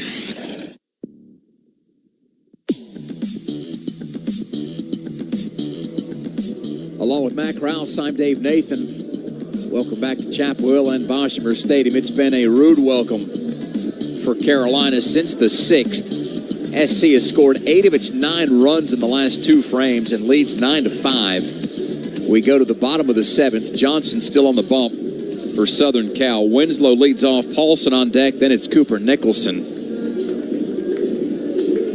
Coach Stankiewicz, Matt, was talking to home plate umpire Angel Campos between innings, and we're trying to locate any defensive changes. Looks like... Go ahead. From what I've seen, I think there are 3. The new player in the game is number 9, Maddox Risky, playing third base. Takeuchi goes third to center. I'll tell you the last one after the pitch. It's a strike call to the righty Winslow, and it's 0-1. Urban goes from center to left. So I believe Lamb is out of the game. Risky is in the game in the 7 spot. Next pitch. Out of the zone. 1 ball and 1 strike, the count to Winslow. He struck out in the first, walked and scored in the third, and then flied out to left to end the fourth. The 1-1. Outside. 2-1. Just to tell you how much things have changed in the last couple of hours as Super Regionals headlines were dominated by pitching. We've got 14 total runs as Winslow pops that up and out of play. It's 2-2 count to the Tar Heel designated hitter. Just want to say we'll remove the I believe qualifier from those 3 defensive changes. It has been confirmed those are the changes. Risky in the 7 spot playing third. Takeuchi third to center. Urban center to left. Lamb out of the game. The 2-2. Winslow chunks it foul at the plate. 2 balls and 2 strikes remains the count to the leadoff man here in the 7th. USC 9, Carolina 5. The Trojans scored just 1 run in the first 5 frames when Lynch was on the mound. That was a home run by Lamb. McDuffie allowed 4 runs. Mateus allowed a run. Lynch's final line, 4 runs, all earned, as another foul ball keeps the count even 2-2.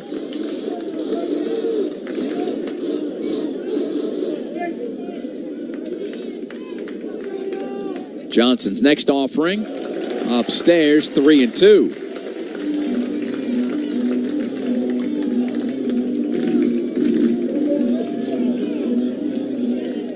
Three infielders left side.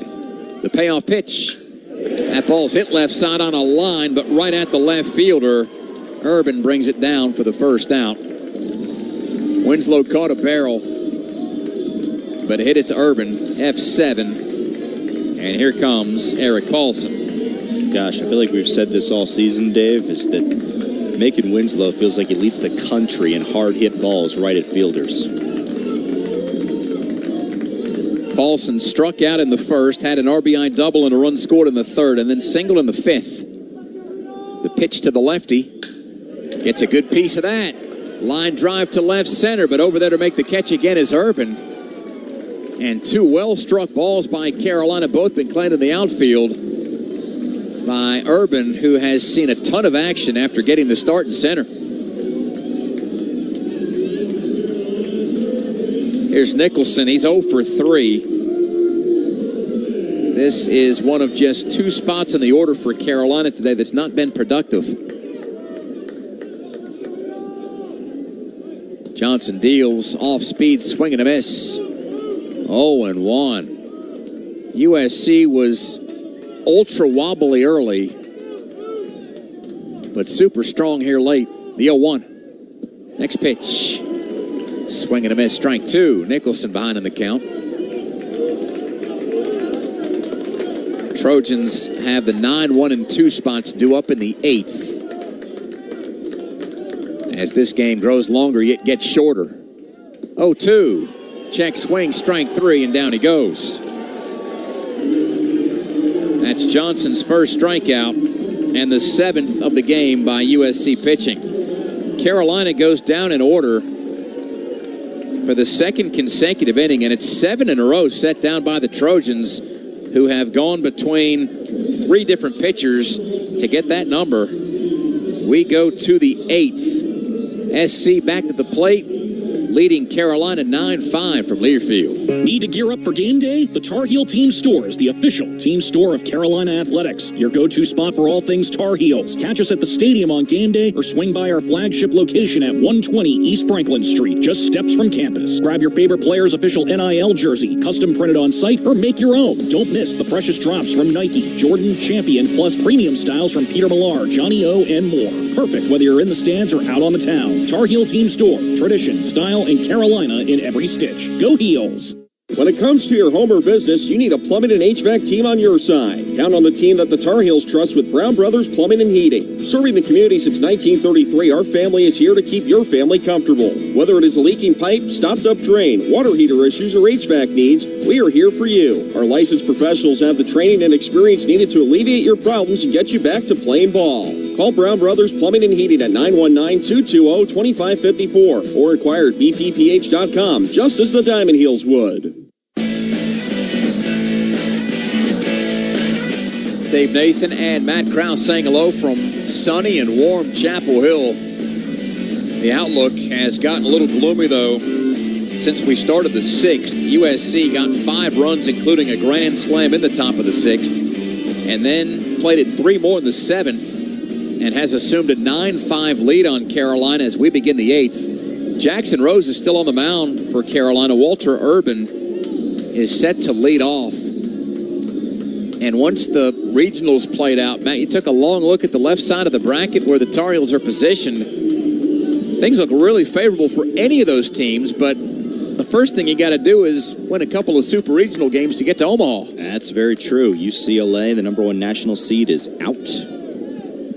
First pitch inside of the righty Urban, and it's 1-0.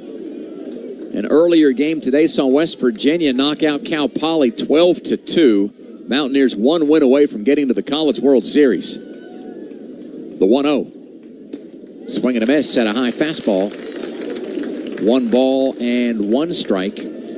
Troy leads Little Rock 4-1 in the bottom of the 2nd. What an impressive regional for Troy. Now into the Supers. The 1-1. Swung on and hacked foul 1-2. How about what Troy, USC, and Auburn all accomplished? They all pulled off the reverse regional sweep, lose game 1 and dig out of it by winning 4 straight. They call that shooting the moon in cards. Yeah. The 1-2. Off speed, got him swinging, strike 3.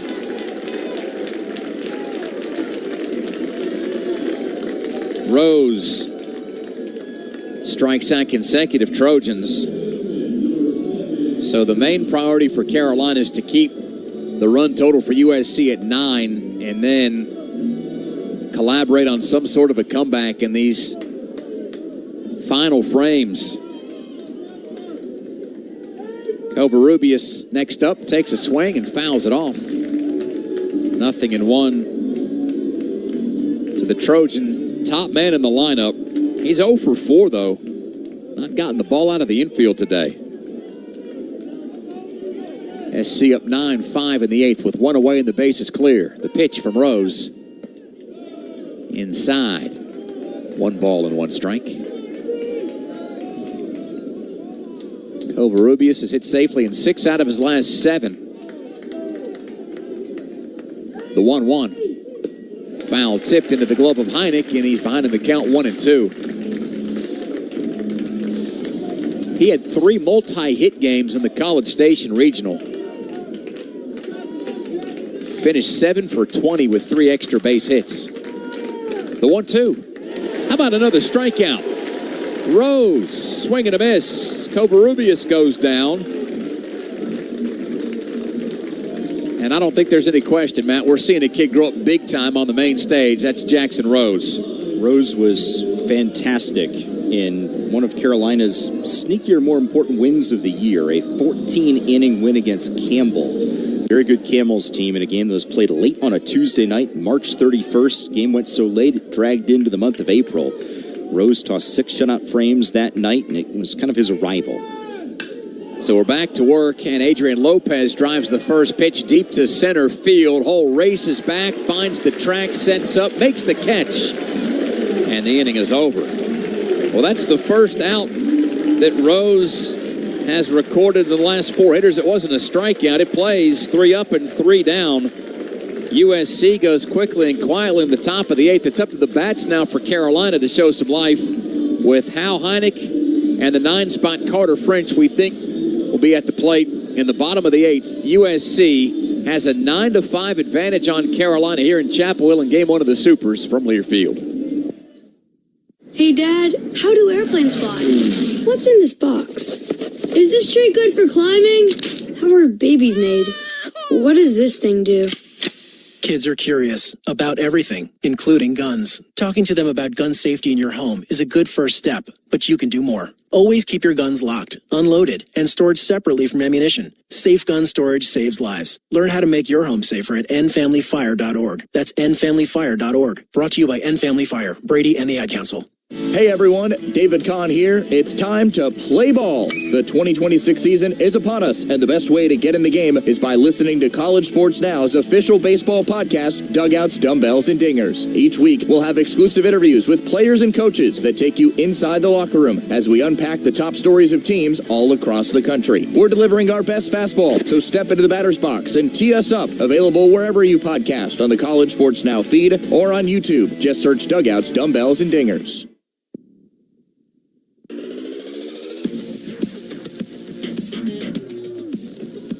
Carolina back to the plate in the bottom of the 8th, trailing Southern Cal 9-5. At the Tar Heels had a 5-1 lead after 5. You flash back, though, to the first inning.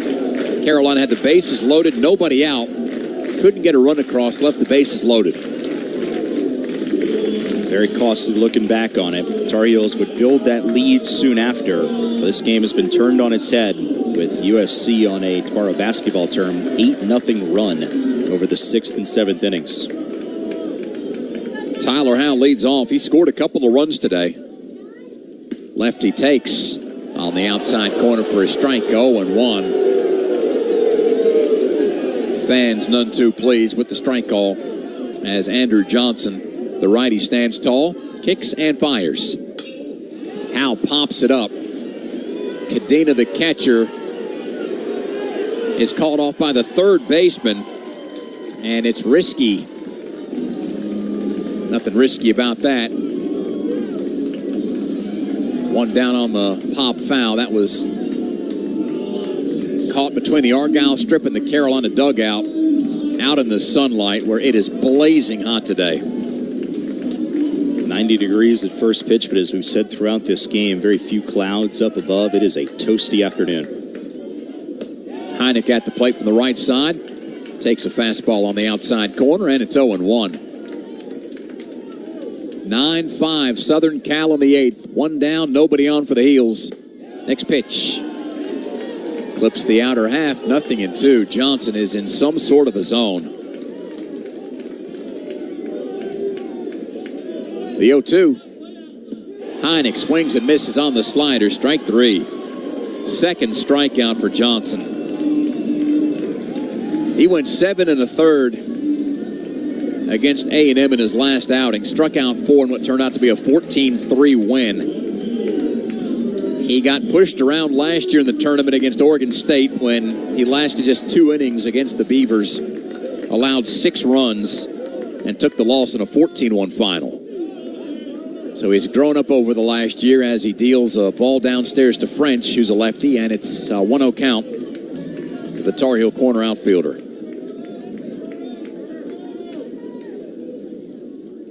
Next pitch. Hit foul right side. 1 ball and 1 strike to the man they call the Doctor, Carter French. 229 hitter. No homers, 13 RBIs. A defensive replacement in the middle innings, hitting for the first time today. The 1-1. There's a bouncing ball right side. Second baseman Covarrubias lost his footing momentarily, but has the presence of mind to pick himself up, get to the ball on the dirt, and throw out French to end the inning. 3 consecutive 1-2-3 frames for USC in the field and Carolina at the plate. And we go to what could be the all-important and decisive 9th. Jackson Rose gets Augie Lopez, Takeuchi, and Cadena. The 3, 4, and 5 spots at the plate for USC. The Trojans lead the Tar Heels 9-5 in Chapel Hill from Learfield. Hey, Tar Heel fans, if your game plan this season includes buying or selling a home, you need the Carolinas home team at Howard Hanna Allen Tate Real Estate. Howard Hanna Allen Tate is a proud partner of Carolina Athletics and the #1 real estate company in the Carolinas. Howard Hanna Allen Tate promises a home ownership experience that's different from all the others with real estate, mortgage, and insurance services. Contact a Howard Hanna Allen Tate agent today and let us show you how we're built differently.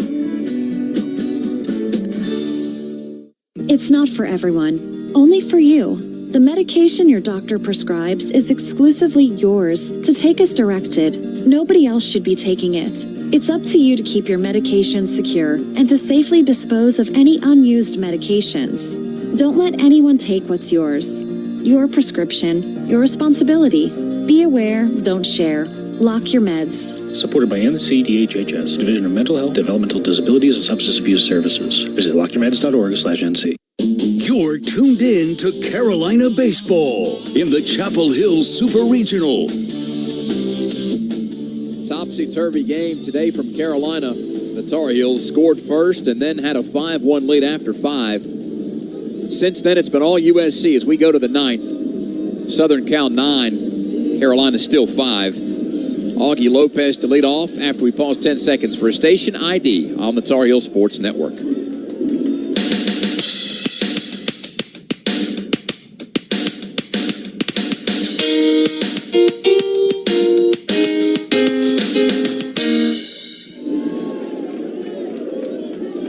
Lefty-lefty matchup between Rose and Augie Lopez to begin the 9th. First pitch. Fastball sits outside, 1-0. Lopez struck out the first 2 times he was at the plate, but a pair of singles and 2 runs scored since the 6th. The 1-0. Off speed lands on the outer half, 1-1 on the take. So when we get to the bottom of the 9th, whenever that is, the Tar Heels have the top of the order due up. Schaffner, Gallagher, and Hull. 1-1. Wide, 2-1. And Matt, if you're going to illustrate a comeback, that's not a bad place to start. They're at the top of the order for a reason. The 2-1. In the zone and blasted high to center field. Hull camps underneath the shadows. Near the track, makes the catch, and there's one down. Ball has really started to travel today. Well, Scott Forbes has said throughout the year, because there's been this national narrative about Carolina not being as powerful of a team as, let's say, the 2024 team. And something he's pointed to is that based upon the weather this spring in Chapel Hill, that the Bosch has played a little bit bigger. First pitch, Takeuchi hits a ground ball past Nicholson. That's fair, and it's going for 2. Checks up against the wall. Howell gets it back to Schaffner. How many of those have there been today, Matt, down that third base left field line that the Tar Heels haven't been able to get their gloves on, and USC has taken base hit after base hit on? Well, there was the blooper that was off the bat of Takeuchi in the 6th. There was Lopez's double in the 7th, came around to score. Now Takeuchi's double here with 1 out in the 9th. And this is an important run that the Tar Heels want to keep off the scoreboard because this would put it out of slam range. Cadena takes a fastball for a strike from the left side. 0-1 our score. USC 9, Carolina 5. The Tar Heels have come from down 4 a couple of times this year against Virginia and BC. The 0-1. Swing and a miss. 0-2. Matt, you had a front row seat for one of those games all the way back at the beginning of the conference slate. Yeah, way back. Carolina avoided that sweep against Virginia. Such an important win for the trajectory of this team. Here's the 0-2 to Cadena. Tap foul. We'll do it again. It's important to note, after that Virginia series, Carolina went on to win 9 consecutive ACC series. It's also important to note that USC has 9 total sweeps this year, which leads you to reason that both of these teams were built for a series like this. The 0-2. Ground ball right side, hoovered up by Paulson, tells Rose stay put. He's got it, and it's 3 unassisted for the second out. Takeuchi down to third base. Vasir due up next for the Trojans. He's grounded out, been hit by a pitch, struck out. and then had that hot ground ball to Schaffner with the bases loaded that scored a run, went down as a fielder's choice and an RBI in the 7th. We're in the 9th. Trojans up 9-5. The pitch. Checks in low. 1 ball and no strikes to the righty. Lopez flied to center to begin the inning. Takeuchi doubled, then moved over to third on the Cadena ground out. The 1-0. Swung past the slider, 1-1.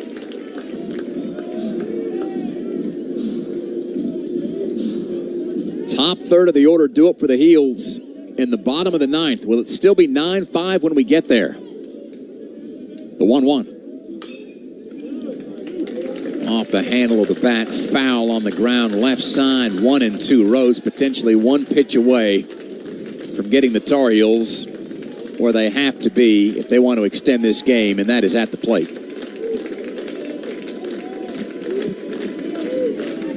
That Rosenbag has found its way back on the grass behind the mound. Feels like it's further away from the mound than it was before. The 1-2. Rose couldn't navigate the outer half, missed 2-2. Well, there's a lot of new people tuning into Carolina baseball this time of the year. Maybe want to familiarize yourself with the term Bosch Magic. Who knows? The 2-2. Rose got him looking, strike 3. Pinpoint precision over the inside corner, and the inning is over. Rose strikes out his 4th. And we go to the bottom of the 9th after SC goes no runs, 1 hit, no errors, and Takeuchi left stranded at third base. Schaffner, Gallagher, Hall. Top third of the order. 1, 2, 3. Due up against Andrew Johnson, who has been unflappable so far for USC. The Trojans take a 9-5 lead into the bottom of the 9th right here in Chapel Hill from Learfield. At Reed's Jewelers, we know that the rules of engagement were made to be broken. So don't settle for the first ring you see in the case. When you put a ring on it, make the moment your own with something that's just as unique as your love. Whether you're going big, keeping it subtle, or finding a happy medium, we're here to help you say I do with a one-of-a-kind design. Because doing things your way is what makes them mean everything. Reed's Jewelers, an official partner of Tar Heel Sports. Visit your local Reed's Jewelers in-store or online at reeds.com to chat with an expert.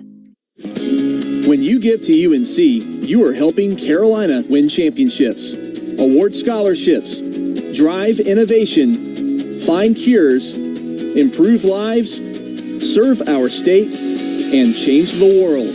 To learn more about your impact and the power of giving to Carolina, visit giving.unc.edu. That's giving.unc.edu. Thank you to our generous donors, and go Heels!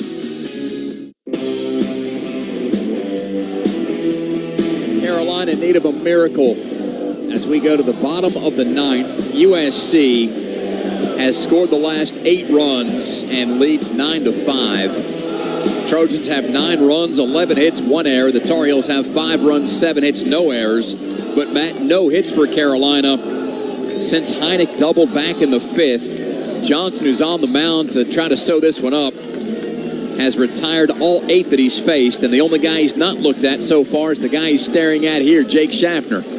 Schaffner faced Kushney, the one batter that Kushney faced in the 6th. We begin the bottom of the 9th with a pitch high, 1-0 to Schaffner. Jake has walked, singled in a run, grounded out, and flied out. 1 for 3 on the day. He's been on base twice. The 1-0. Swing and a one-hopper. The shortstop knocks it down. Carpentier keeps it on the fringe of the outfield cut. There's a second base hit for Schaffner. His 27th multi-hit game of the season. And the bottom of the 9th begins on that note. Where do we go from here? Well, there is activity, double barrel in the Trojan bullpen. This is worth noting. There is some recent trauma for USC. They squandered leads in the 9th inning of the Big Ten semifinal against UCLA and in their first NCAA regional game last week against Texas State. So this is a spot the Trojans have been in unsuccessfully in recent weeks. But Johnson's been in this groove for USC. That ends a string of 10 in a row set down by 3 different USC pitchers. Chase Harrell got Kellis to end the 5th. Cushney got Schaffner to begin the 6th, and then Johnson had set down the 8 in a row right up until Schaffner just singled. Here's Gallagher. Righty-righty showdown. Pitch. That's grounded over to third. Hoovered up by Risky. Throw to second for 1. And on to first, 2. 5-4-3 on the twin killing. And the Tar Heels down to their final out, trailing USC 9-5 in game 1 of the Supers. Well, Gavin Gallagher, known for so much Bosch magic, and hit that ball hard. Unfortunately, right at Maddox Risky, who was brought into the game for defensive purposes. And it's shown off right there. So the weight of this one comes down on the broad shoulders of Owen Hull. Lefty takes a strike on the outside corner. Nothing in one of the Heels center fielder. Owens 1 for 3 with a single and a walk. The 0-1. Fastball in for a strike call. 0-2. The Tar Heels down to their final strike. Base is clear in the 9th. Trojans 9, Heels 5. Johnson sets to deliver. High, we play on. A ball and 2 strikes to Hull. If he reaches, Winslow's next. If USC can retire him, it's game over. The 1-2. Outside, 2 balls and 2 strikes. Shadows getting bigger over in right field, extending towards center just after 6 o'clock. Johnson's 2-2. High and away, ball 3. So Hull has worked it full. Carolina down 4 in the bottom of the 9th, down to its final strike. The payoff pitch. Hull, slap shot, left side. It's a base hit. Carolina's hit 3 balls extraordinarily hard to that side of the field. To the finish line here. Winslow's 0 for 3 with a walk and a run scored. The pitch. Elevated and ball 1.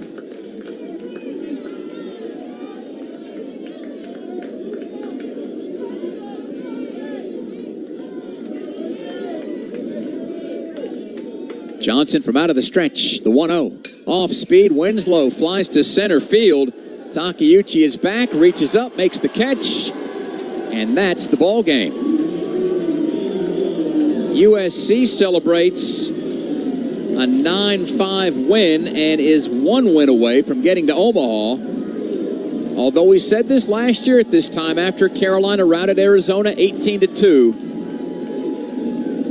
I said it right here. Get ready for the toughest game of the season. The Wildcats battled back to win that second game.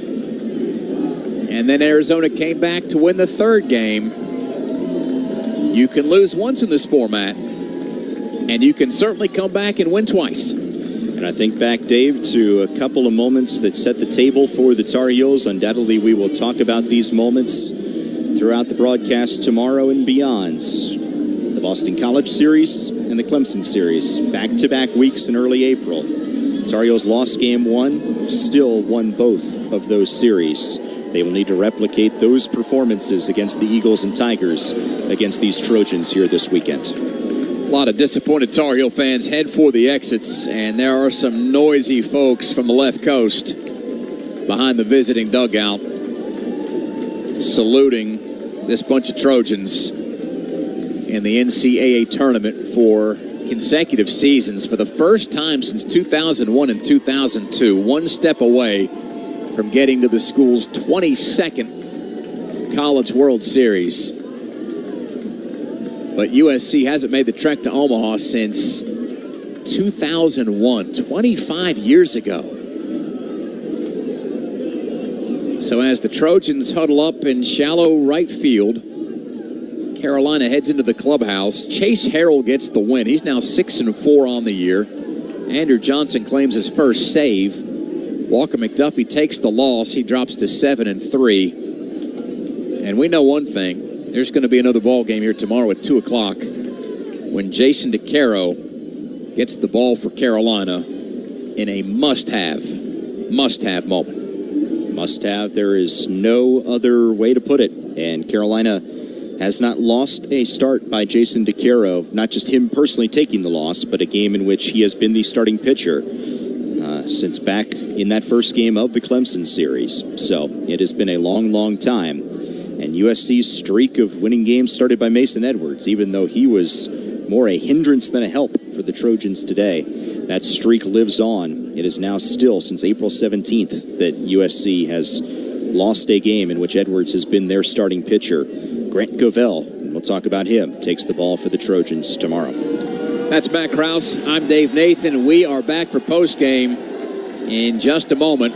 USC continues to celebrate a 9-5 win over Carolina. This series, though, it's not over. We're back in just a moment from Learfield. When it comes to your home or business, you need a plumbing and HVAC team on your side. Count on the team that the Tar Heels trust with Brown Brothers Plumbing and Heating. Serving the community since 1933, our family is here to keep your family comfortable. Whether it is a leaking pipe, stopped up drain, water heater issues, or HVAC needs,